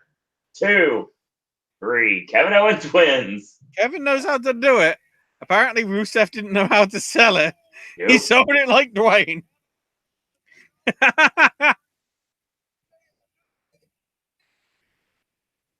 Some of the women may be better than some of the men, that's fine, but it's just blatantly political correctness to have the women's revolution to this kind of boom. And I hear people compare Becky to Stone Cold. Really?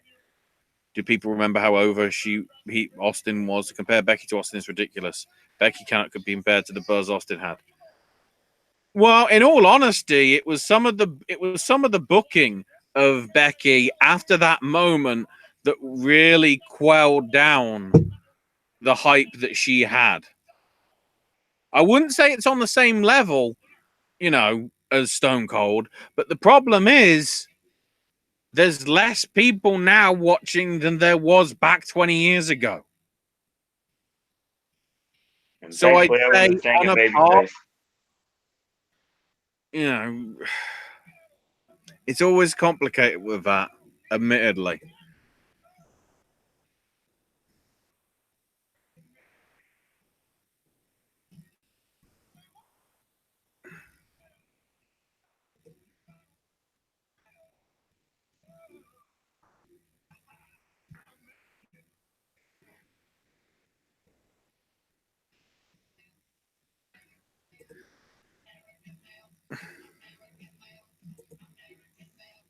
So it looks like they are going to be keeping So Kevin Owens I'm babyface for now. guessing, Stacks, because of the PC comments, you wouldn't be a fan of bringing back the intergender wrestling that they had back in the day, with like China and all that. And like quite a few indies are doing. Obviously Shikara's had it. Beyond Wrestling's had it. Trying to think. There's obviously been some here and there at other promotions around the world.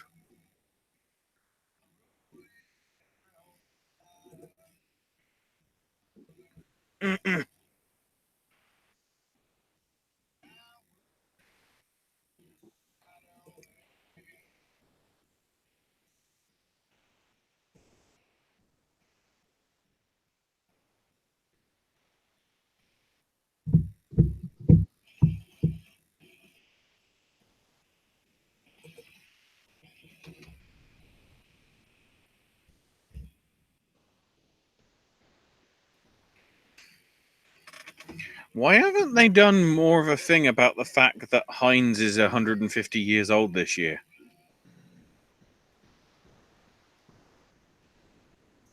That's weird.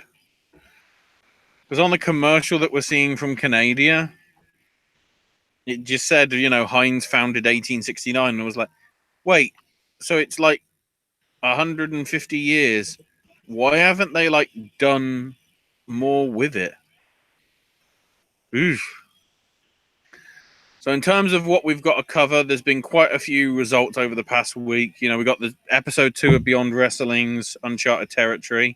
We've got the Evolve show. We've got AAW. We've got the Ring of Honor TV taping spoilers and build to, I guess, whatever Ring of Honor does next. Some Defy Wrestling, CZW's Best of the Best. Some Pro Wrestling Eve talk.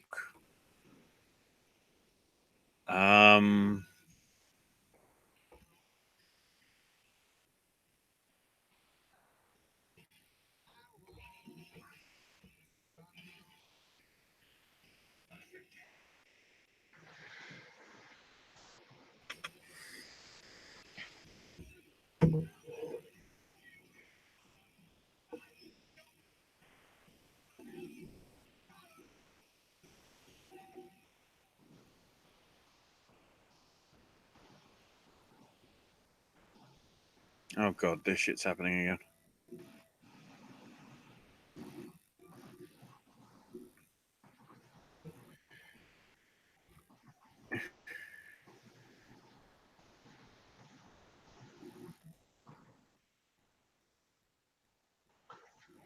So we're doing the same video we aired last night. Oh, look, it's Paige here.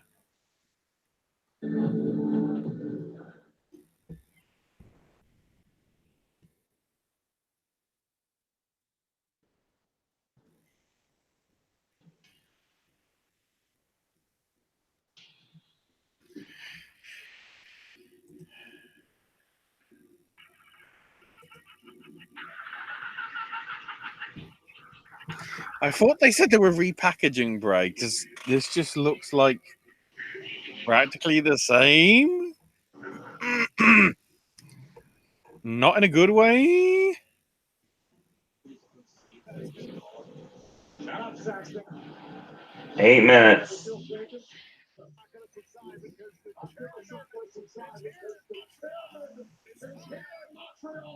It's time.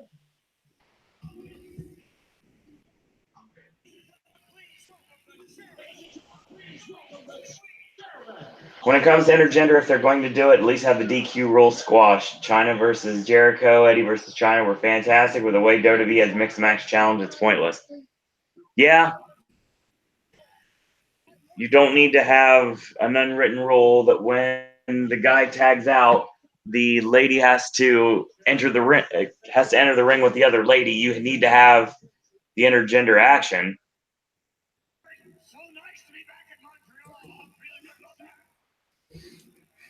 I'm not surprised that the crowd is booing because Montreal never likes. Oh God! Because Vince is there in Montreal and introducing said star, are they gonna get booed?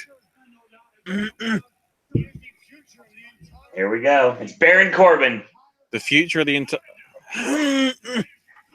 It's Baron Corbin.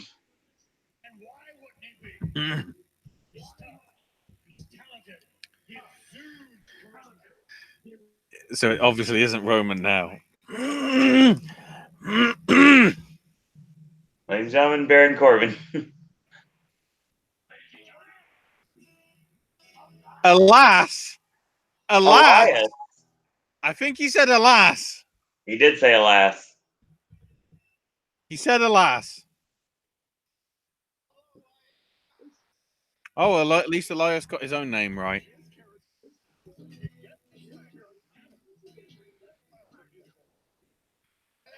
Well, this sucks.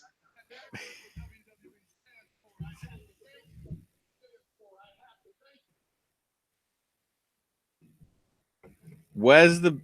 Because at the minute, there is no big name for SmackDown that went to replace AJ. Nope.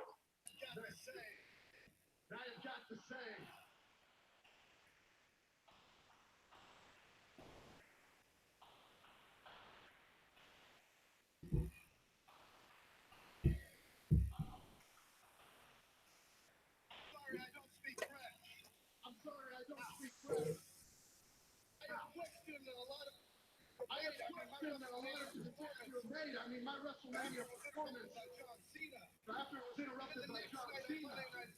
Then the last night on Monday Night Raw, The Undertaker. Then last night, Rey Mysterio. But after what you said, now I've got to say, naming me right now, I've got to say, naming me the biggest acquisition. I've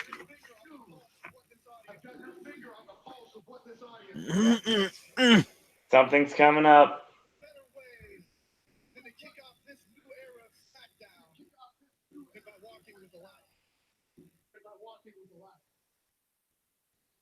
I am happy to be on SmackDown tonight. But I am not happy to be in Montreal. We already established that. You did the... Don't do this... He's doing the same jokes he did last night. Mm-hmm.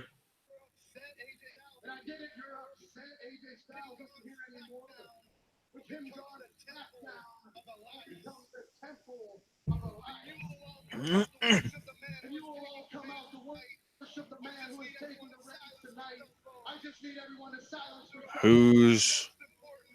I mean, it's obvious. I'd say it has to be Roman. If it's Seth, that literally is a swerve. No, that's, again, I said the Universal title would go on SmackDown, and I'm keeping There we with go. it. There's the obvious. There's the obvious. Oh, and they're booing him.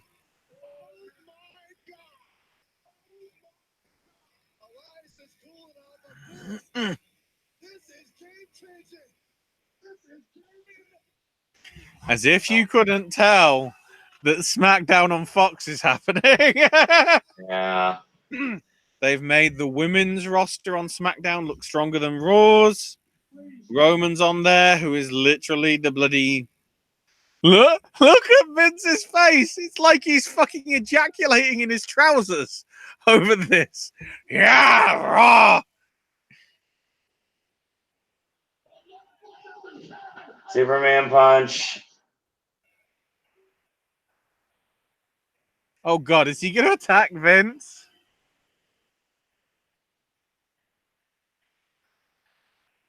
Is he going to attack Vince?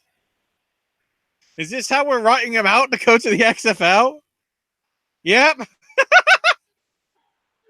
Superman punch into the arms of Elias.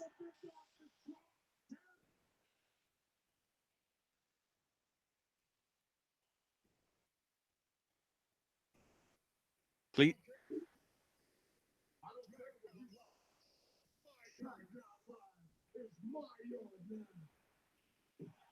And some of the fans are booing because where is the other big name? There isn't one.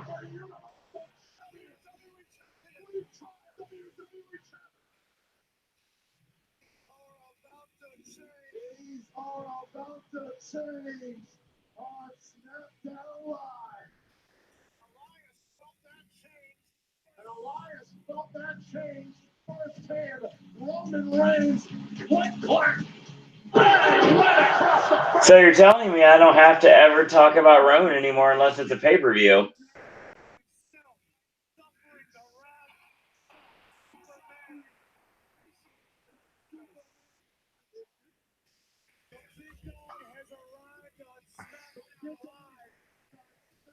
This is what happens when you let Dean go.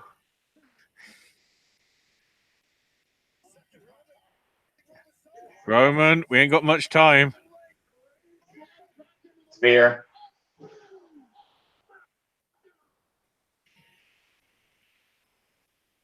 Cut to the graphics. Cut to the graphics. Wait, is Vince busted open on the eye? Maybe.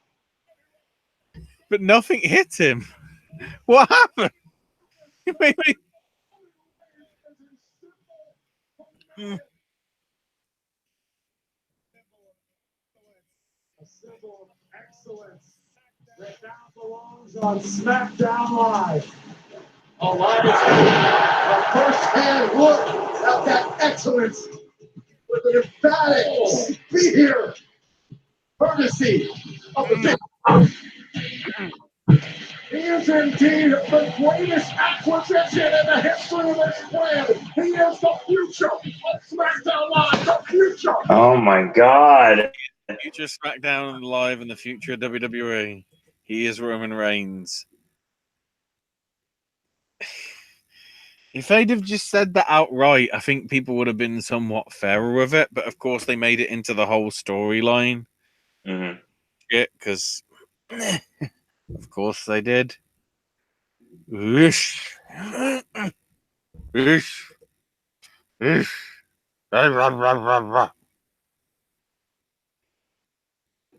All the awkwards.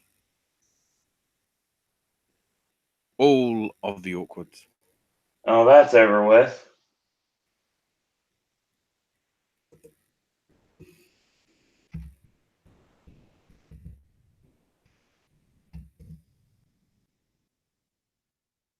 I mean, do you want to go through who the acquisitions right now, since we didn't really get a chance to do that last night? Do we? I guess the problem is, can we keep a track of them?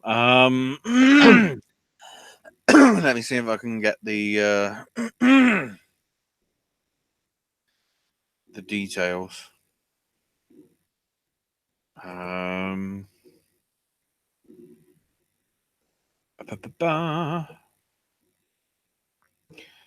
So in terms of everybody going to everyone going to SmackDown, well, we got Balor, Lars Sullivan, Kairi Sane, Ember Moon, Bayley, Elias, and Roman. Oh, and I guess Buddy Murphy as well. I mean, most of those names are pretty game-changing for SmackDown. And then in terms of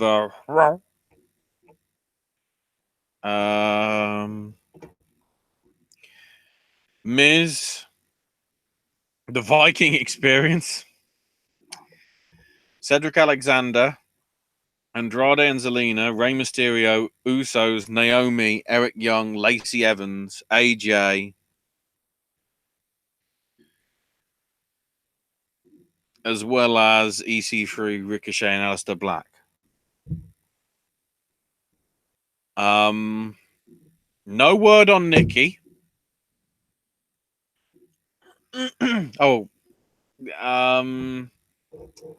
No word on anybody else as well. So I'm guessing that means. Hang on, do we know if Tyler Breeze is on Raw or not? 'Cause I lose track of that. I thought they were SmackDown. I think they need to list the entire roster for both brands. If it's correct.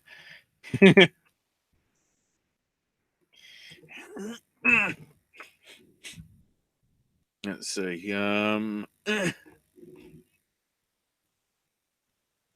yeah, the Raw roster is AJ Styles, Authors of Pain, Aleister Black, Andrade, Apollo Crews, Baron Corbin, B-Team, Lashley, Rude and Gable, Strowman.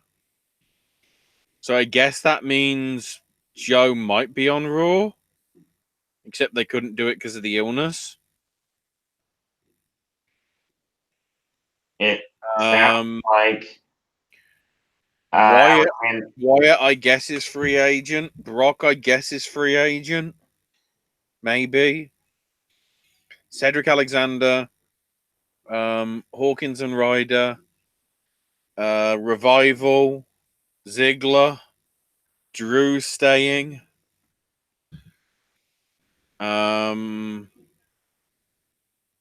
The Viking Experience, Fandango.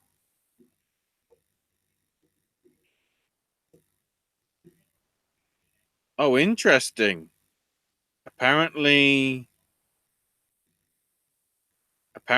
what's his name's on commentary? Drake.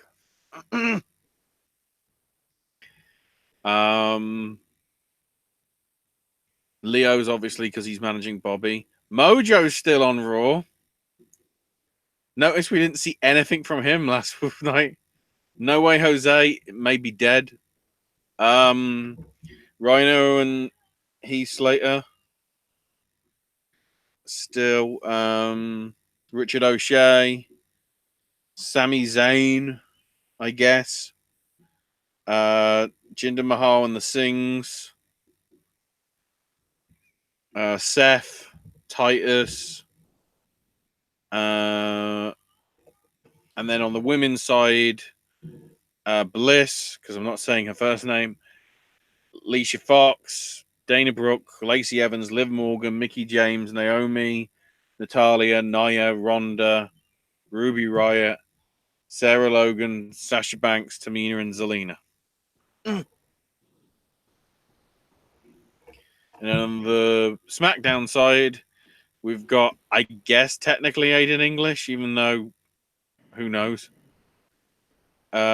Alexander Wolf and Killian Dane, Ali, New Day, which obviously includes Kofi, Big Show, I guess. Daniel Bryan, Epico and Primo, the Hardys, Anderson and Gallows, Owens, Lars Sullivan, R-Truth, Randy Orton, who wasn't even on the show. Erick Rowan. I wonder whether Erick Rowan's just going to no longer be Erick Rowan because of, Vikings. Technically Samoa Joe, but we don't know. Sheamus. Cesaro, if I didn't mention him. Shelton Benjamin. Nakamura. And Sin Cara, but he's also inactive due to injury. And then on the women's side, Asuka, Bayley, Becky Lynch, although at the minute she's cross-brand. Billie Kay, Carmella, Charlotte, Ember Moon, Kairi Sane, Lana, Mandy Rose, Peyton Royce, Sonya Deville, and I guess Paige now being, Asuka and Kairi's manager.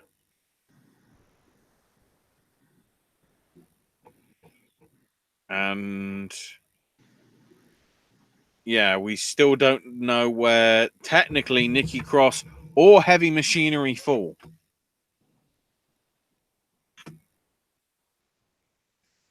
That is unclear.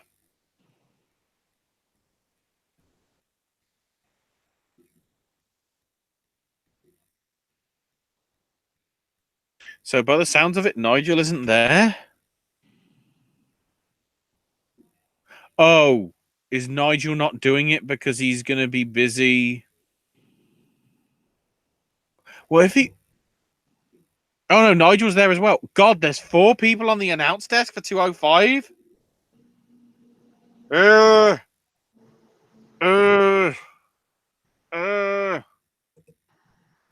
Jeez.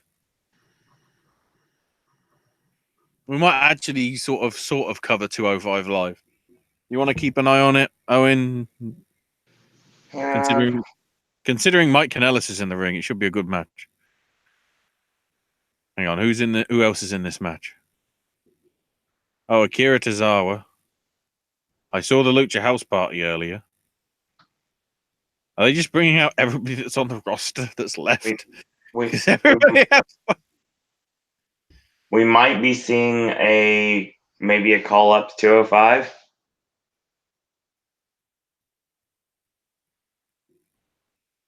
Yeah, but who from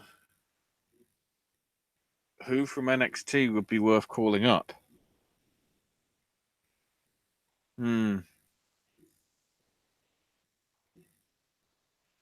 Oh, is it just a 4-way?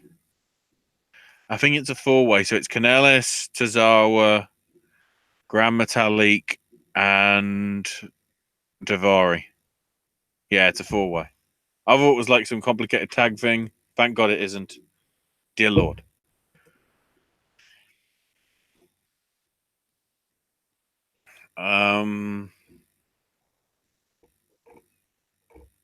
So yeah, that's all that we know in terms of who's where.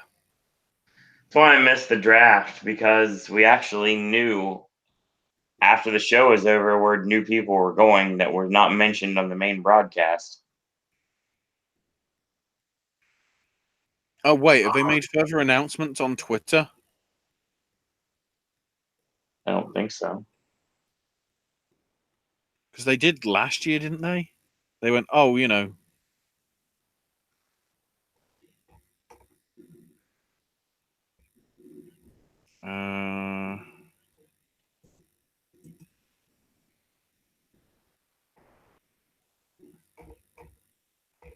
trying to see. Obviously, sorry, Buddy Murphy's on 205. Buddy Murphy's transferred over from 205 Live as well. Forgot to mention that one. In terms of who's transferring. I guess what's his name? That's with Nigel? Vic Joseph? Oh yeah, Joe. I'm guessing they're going to be on a plane probably tonight or tomorrow after this, because of course the WWE NXT UK tapings are happening this Friday and Saturday in Glasgow, whatever you want to call it, Scotland. I guess being headlined on at least the first day by the rematch with Dunn and Volta. Don't know whether any other matches have been announced for that. He's always got the octopus. But that, should be a good enough match in its own, just for the Friday. Don't know what will be happening with the rest of them. Just seeing what else is going down this weekend. Defiant Wrestling have their Lights Out show on Actually, today, well, for me, today it is for me, Wednesday. I don't know whether it's being live streamed or whether it will be broadcast at an earlier point, or sorry, a later date. So the matches on the card for that one: Mark Haskins versus Robbie X, Joe Hendry versus Bad Bones, David Starr taking on Gabriel Kidd, El Phantasmo taking on Pac. Martin Kirby defends the Internet title against Sean Custom. Kanji defends the women's title against Lizzie Styles. And Rampage gets his rematch for the world title against the new champ Rory Coyle. Apparently.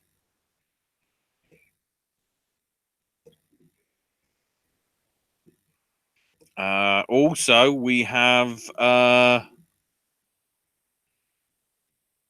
Fight Club Pros Dream Tag Team Invitational. Nights 1 and 2 happening at the Hangar in Wolverhampton. And then unlike last year when they were at the Insomnia Gaming Festival, which just so happens to also be this weekend, this time they're actually heading up to Manchester for Night 3. We don't know any of the Night 3 matches, mainly because it revolves around what goes down on Night 2. So, Night 1, we've got Ray Horus taking on Sami Callihan, Dan Maloney versus Will Ospreay.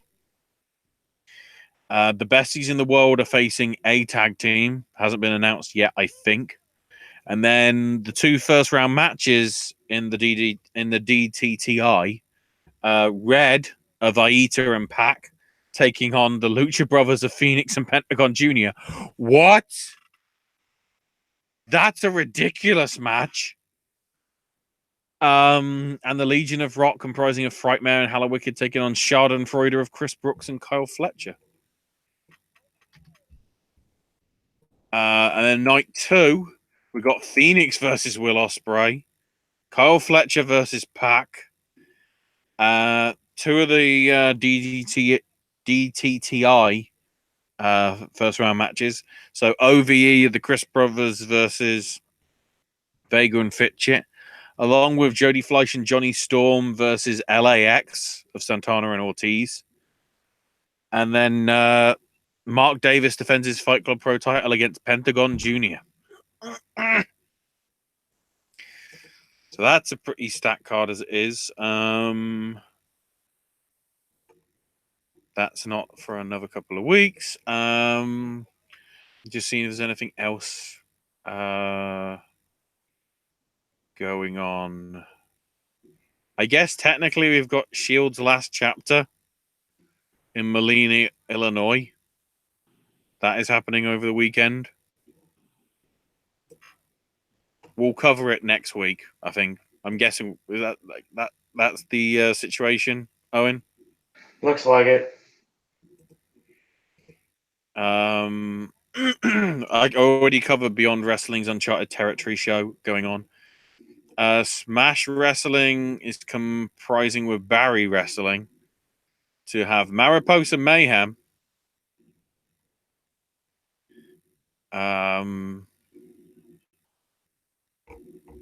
So that's in the St. Paul Center in Arilla.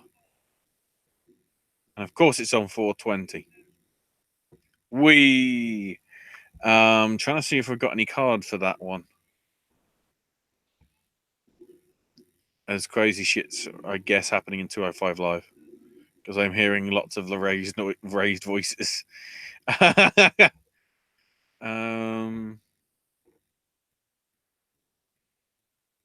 Trying to see if there's any other matches that have been announced. I can't see any.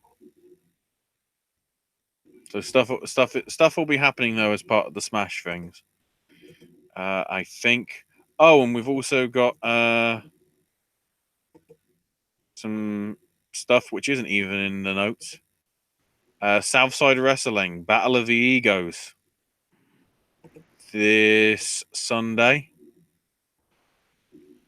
So that's Rich Swann versus Sean Custom. Shigeru Irie defending the world title against Rob Lynch. Kip Sabian taking on Matt Cross for the Speed King title. Styx and Sexsmith, I think, defending the tag titles against the All Nighters. Kaylee Ray versus Zia Brookside. Martin Kirby's back to take on Terry Izzet. 2 more matches maybe haven't been announced. Trying to see as well if any other things got added, but I don't think they did. That shows in months.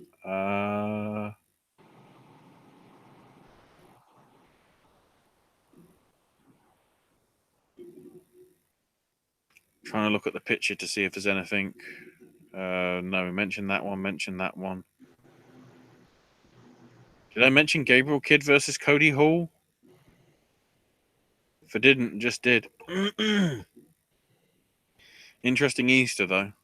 Also, CWF Mid-Atlantic. I've got a show this Saturday. Sky High. So it is in no way referenced by the theme song from the Man from Hong Kong. The big match on that one, though, will be the TV title on the line as Aaron Briggs defends his title against Erick Rowan. I don't know whether we've got any other matches on that card.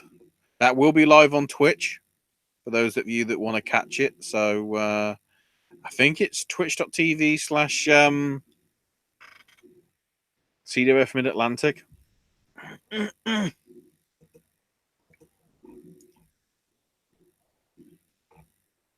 That's if obviously if you can't make it to the show in North Carolina. So I don't know why I'd covered that first, because I guess now I've got to cover the results. It's all in completely the wrong order, because of course it is. Wrestling. Yeah. So ICW on WrestleMania night, but I didn't get the results in. So's Your More. I guess because that's some sort of rib at WrestleMania. I don't know. The King of Horner Showcase saw the Sinky Party, which was Liam Thompson and the Kinky Party beating the Wild Boys. Jody Fleisch won a freeway over Leighton Buzzard and Ricky Knight Jr. The Kings of Cats retained their tag titles over the 9-9. Craig Anthony beat Charlie Weiss. Rampage Brown over Angelico. Jackie Polo got the win over Kez Evans. Casey beat Isla Dawn. In another King of Horner Showcase, the Fight Network beat Bad Company. So that was Kid Fight, Krieger, and Luke King Sharp beating BT Gunn and the Purge of Crowbar and Stevie James. And Lionheart retained the world title against Ashton Smith. Then jumping to this past week, Bar Wrestling in California. PJ Black beat Andy Brown. Ryan Taylor and Tyler Bateman beat Brandon Cutter and Luchasaurus. Heather Monroe beat Eli Everfly. Darga defeated Jake Atlas. PP Ray, Peter Avalon, Ray Rojas, and Joey Ryan beat the Rock Nest Monsters of Johnny Humor and Kevin Martinson, along with Eric Watts. And Taya Valkyrie beat Kylie Ray in the main event. What happened in there? Oh, Daivari got the win on Tozawa? Did that just go down? Owen, I'm here. did that go down? Did Daivari just win? I'm not sure. You fell asleep in the match. That's what 205 Live does to people, everybody. Hang on, let's have a look at this finish. Tozawa going for his leaping senton off the top, but Tom, but he got the knees up. Went for the pin, but then Metallic came down with an elbow. Yep. Kanellis threw out Metallic, but then Daivari threw out Kanellis and stole the pin. Yep. Sneaky shenanigans. La la la la la la la la.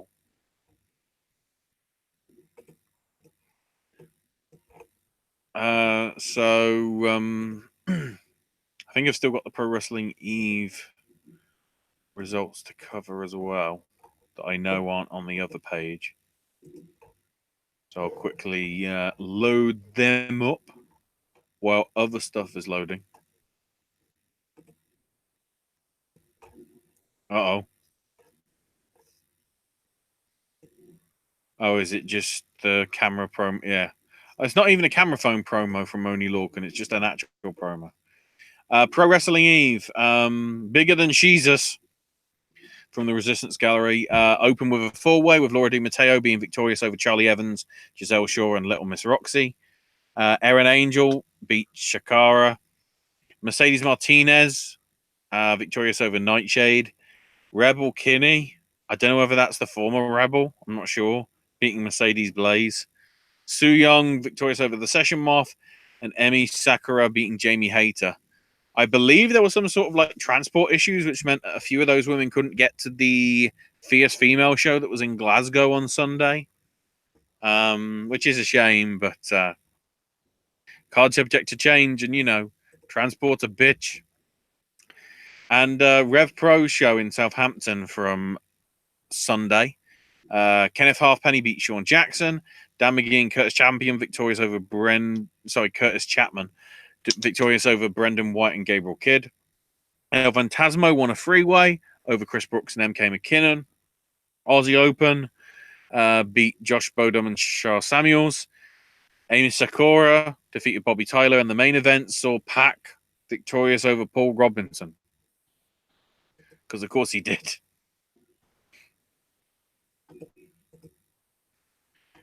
And then the other results from the past week, if I can load them up in time. So, Beyond Wrestling's Uncharted Territory Episode 2 opened with Aussie Open beating Sad Kampf, comprising Dominic Greeny and Kevin Koo.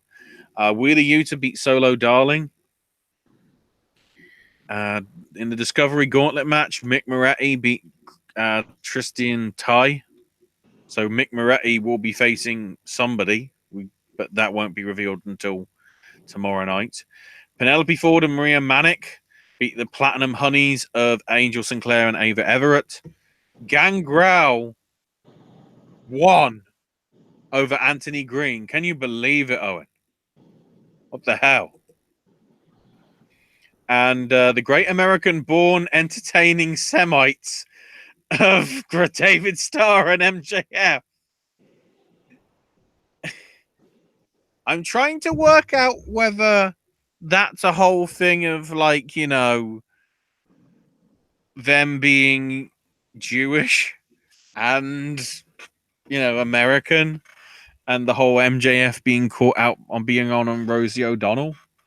Although I also notice that the acronym for their team is Gabes. So they're having a dig at Sapolsky. They beat Sliver, which apparently is the team name for Joey Janela and Chris Dickinson. And afterwards, Joey Janela said that he will continue to work independent dates despite the contract with AEW. Imagine that, Owen. A company that lets you do independent dates alongside your contracted dates. Hi, AEW. I guess that's why a lot of people were liking him. Evolve 126 from Ybor City. Brandon Watson and Randy Summers beat Mikey Spandex and DMC. Afterwards, Babatunde made the save when Watson and Summers got attacked by Spandex and DMC. Brandy Lauren victorious over Lacey Lane. Kona Reeves defeated Colby Carino. Adrian Jaude versus Anthony Henry went to a non-finish, and they had to have a pull-apart brawl. Shane Thorne defeated Kurt Stallion. Leon Ruff won the triple threat over AR Fox and Adrian Alanis. Eric Bugenhagen did an air guitar performance, but then got attacked by Eddie Kingston, with Angelo Dawkins making the save to start their match, which Angelo won. The Falls Count Anywhere match between the two of them. Also on Friday, AAW's Epic. Actually, whatever that was Friday. Maybe? I don't know. So in Bourbon Street, the 15th anniversary show that was literally epic because it was called that. Ace Romero won the 5-way scramble. That also featured Clayton Gaines, Jimmy Jacobs, Paco, and one called Manders. It's interesting that Jimmy Jacobs was close to winning, but Mance Warner showed up and went after him because of Jimmy attacking him over the last couple of months of shows. So Jimmy Jacobs is getting back into hardcore, I guess, Owen. David Starr beat Adam Brooks in his AAW debut. Kimberly beat Chris Statlander and Shazza McKenzie. Afterwards, Kimberly said she'll be willing to take on everyone and isn't afraid. Fire Fox of Myron Reed and AR Fox beat Desmond Xavier and Matt Cross. And then afterwards, Desmond Xavier beat down Matt Cross.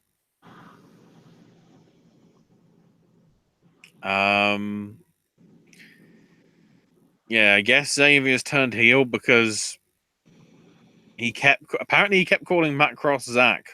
I guess that was a storyline. Mance Warner beat Jackson after a chair shot and called out Jimmy Jacobs. So they went into a fight. Basically, Jimmy had a kendo stick. Mance got one under the ring. They got chopped. They went all the way over the bar. They went to the balcony where there was a bachelorette party, which was interesting because while Jimmy was on the edge of the balcony, he lost balance and fell off. They might not be going back to that venue because of this. So there's clearly stuff still going on there. LAX beat Penta and Gringo Loco because Phoenix was apparently injured to retain the tag titles. Fatu beat Larry D in what's being described as a big old hoss fight. Darby Allin beat Sammy Guevara. Afterwards, Estrada came out saying that he left something in the ring and asked Fatu to grab it. And as Fatu came to the stage, Darby dived to meet him and they brawled and got in a fight. MJF beat DJZ to become the new Heritage Champion. Then, interestingly, of course, because DJZ is going to the E, he did a farewell speech thanking AEW for making him the wrestler that he is today. Thank for the fans, the energy that made him want to work his hardest, and because of that, he was awarded the biggest opportunity of his career. Continued saying that 5 years ago, he made an impulsive decision to move to Chicago, and it was the best decision for his career. He might not be from Chicago, but Chicago is the city that made him. He's moving to Orlando in 3 weeks, but for his next journey, he will always be hailing from Chicago. That's what his advertised city is going to be, which is a nice little touch. And then in a Bourbon Street fight, Jessica Havoc and the Bessies in the world beat Wrestling of Kurt Stallion, Eddie Kingston, and Jake Something after Davey pinned Stallion after a brain buster for a seated steel chair. Their next show's May 11th. So the Ring of Honor stuff. So TV tapings. We had Jenny Rose beat Lady Frost. Jonathan Gresham beat Silas Young, but by a DQ. PJ Black defeated Eli Isom. Kelly Klein beat Ray Lynn to retain her Women of Honor World title. And then, of course, the Allure attacked because who gives a fuck? Dalton Castle called up the boys and said that he no longer needed them. Beat the shit out of them. Took their masks and just left them there. Huh? Mark Haskins and Tracy Williams beat the Kingdom. Bandito beat Shane Taylor, Bishop Khan, and Malcolm Moses. Oh, sorry, no. Bandito beat Shane Taylor, but then Bishop Khan and Malcolm Moses, the sons of Savagery, came out and attacked Bandito. Lifeblood tried to make the save, but were taken out as well. What the fuck is going on with Ring of Honor and all these bloody multi-man stables? Do you think they're doing this, Owen, just because of the 6-man tag belt? Wouldn't surprise me. Because, like, we've got, what, Lifeblood, Kingdom, Villain Enterprises, Sons of Savagery, Briscoes, and whoever the fuck wants a team with it.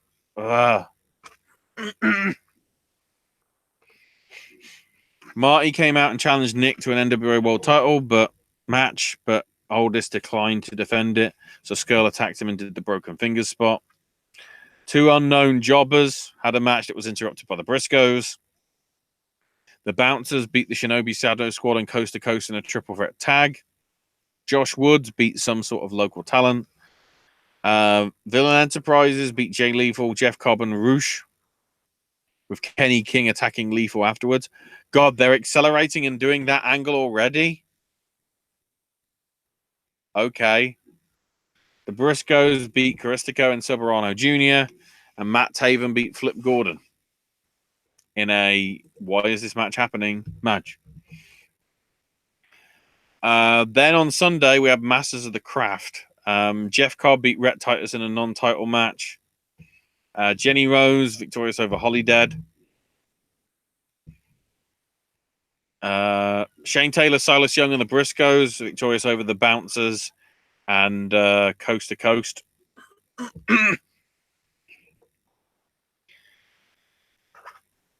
Roosh victorious over Soberano Jr. Bandido won the four-way over PJ Black, Caristico, and Flip Gordon.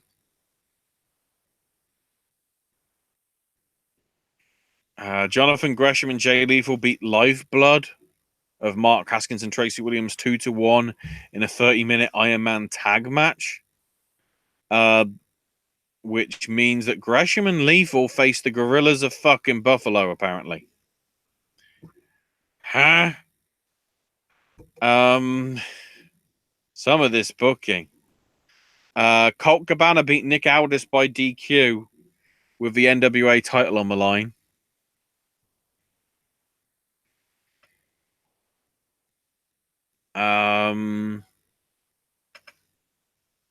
So basically, Marty came to the ring, stole the title. Camille got in his face and Aldis blindsided him. Then Cabana drop kicked Aldis but knocked him into Skull. Then they started fighting, which meant that, you know, Cabana got the DQ win, but obviously Aldis retains. And then Skull smashed the NWA title in Aldis's face. So I guess the question is Marty getting the belt in a week? Or is it just the final nail in the coffin of his Ring of Honor career and he's going to a good place? Speaking of Marty, though, actually, no, Dalton came to the ring next. People were still cheering him. Walked around the ring and through the crowd with a mic and T saying something but didn't, just smirked and walked to the back.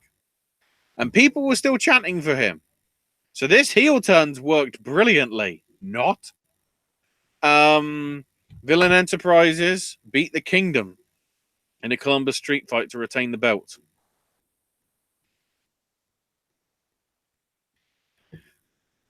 Basically, it ended with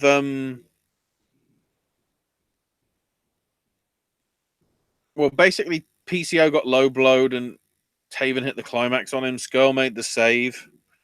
Taven saying how he's sick of Marty, called him a Melvin. Did just the tip. He did the running knee. Kept killing Skull to get up so he could hit him with the Ring of Honor belt. But PCO just like came from out of nowhere as if he was Randy Orton. Hit Taven with the belt himself. Hit his moonsault on him and pinned him. So the angle seems to be that PCO is going to face Matt Taven somewhere down the line because of it. Which could be an interesting match. But Matt Taven's in it, so I got my doubts. Prove me wrong, Matt. Prove me wrong. Artemis Spencer beat Jake Atlas in the opening of Defy's Wrestling's Walls at the Door show. Should have mentioned that before. So this is the Defy Wrestling show from Saturday. Artemis Spencer beating Jake Atlas to retain his Defy World Championship. Randy Myers beating Jimmy Havoc. The American Guns of Mike Santiago and Ethan HD, beating the Reno Scum of Luster Legend and Adam Thornstowe. Shaft beat Hammerstone in a steel chain match. Rio Von Slasher victorious over Danica Della Rouge. No One Lives, comprising of Dr. Cleaver and Drexel, beating Sonico and Hero.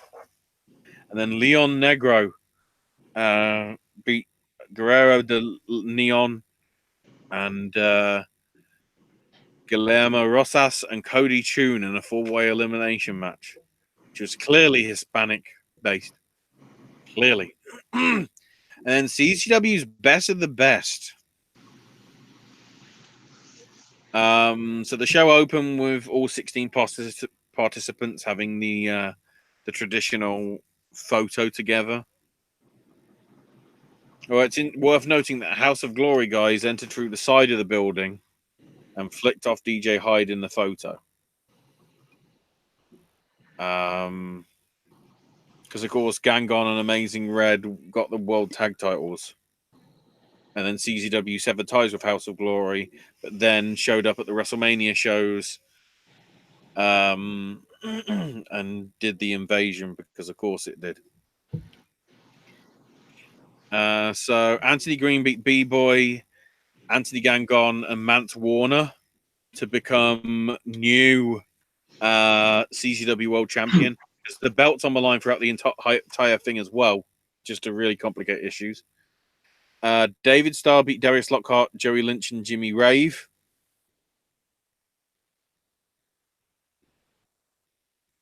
As well.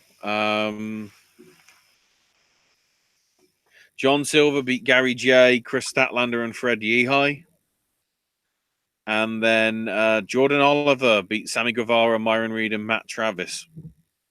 We then went straight into the semifinals. David Starr beating Anthony Green to become new CCW World Champion. Notice a record here. People being champion for less than 1 day. Maybe even less than like 2 hours. And then John Silver beat Jordan Oliver. Jordan Oliver is the TV champ, or the Wire TV champ, but that belt wasn't on the line for this one. In the WSU feature bout, Legit Layla Hirsch beat Shazza McKenzie via submission. Young, Dumb, and Blonde, then, of Ellis Taylor and Charlie Tiger with Griffin McCoy and Valentina Vasquez beat IFHY of Sean Kemp and Jonathan Wolf.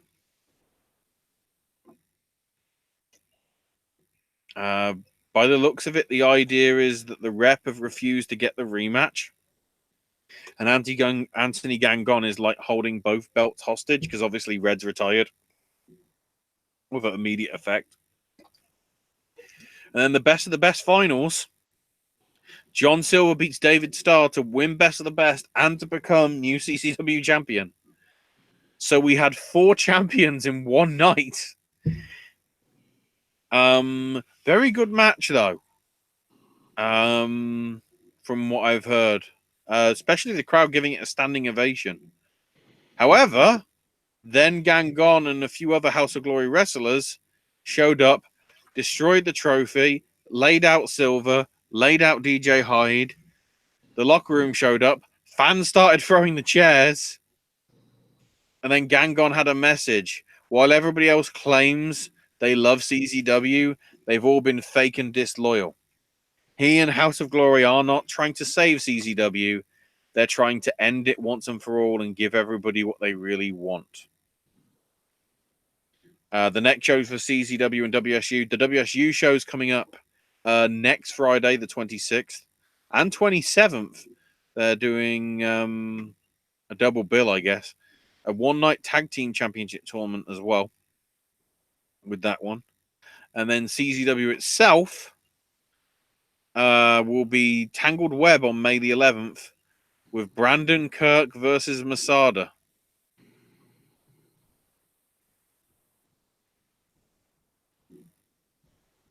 And it looks as if John Silver's facing Matt Tremont for the CZW World title as well.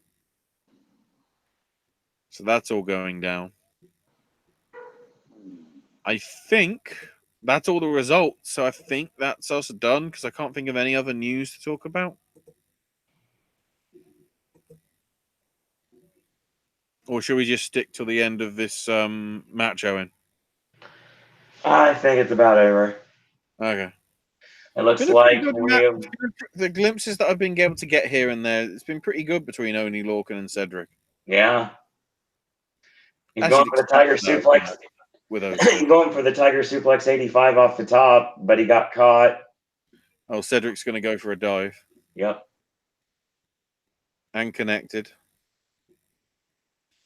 I'm guessing Lorcan probably gets the win here because Cedric will go on his back. Unless they want to make him look strong for going up to the main roster. Probably.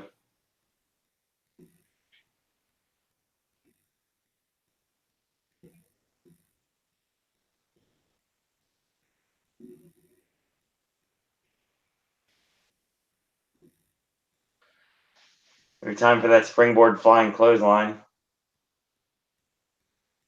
Got caught with a European uppercut.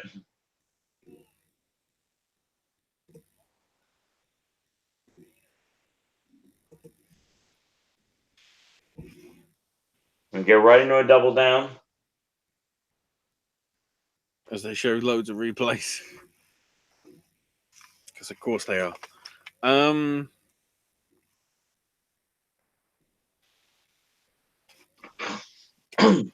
I'm intrigued to see. Really, there's nobody else that can come on the 205 Live roster when you think about it. Right. Unless DJZ shows up in the next few weeks. Because I think DJZ would be a good fit for that brand because I think NXT is getting too clustered. I think he's a perfect fit for 205. And I guess we haven't seen Trevor yet, have we? Nope. So he would fit. That makes sense for him to replace Cedric because of the whole NorCal connection. Grabbed him by the goatee and he is palm chopping him.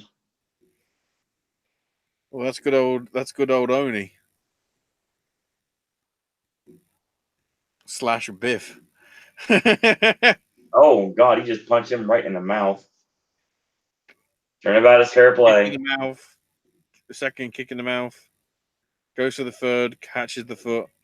Oh shit.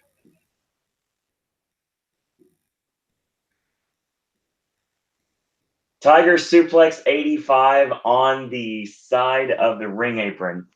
That's the hardest part of the ring, don't you know? Although, considering all the padding that looks to be there from the bloody apron, it might not be. It's just clothesline, a lariat, spun him like a top. Tiger suplex 85. And that's it. Got the win. That's your show. Why is there some bloke in the bloody tie and shirt? Who dresses formally to a wrestling show? Unless it's the Hall of Fame. I think that's your show right there. Yeah, that'll probably be where 205 Live finishes. In terms of NXT, we've got I think the Buddy Murphy Velveteen Dream match is happening tomorrow. I don't know what's happening on NXT UK. Hang on. It's through an NXT UK Twitter, so it's actually telling me what the fuck is going on. Oh, good, there is. Oh, I guess there is something that I forgot to mention. Tony Storm is apparently going to be going back to Stardom for a few days over the next couple of weeks.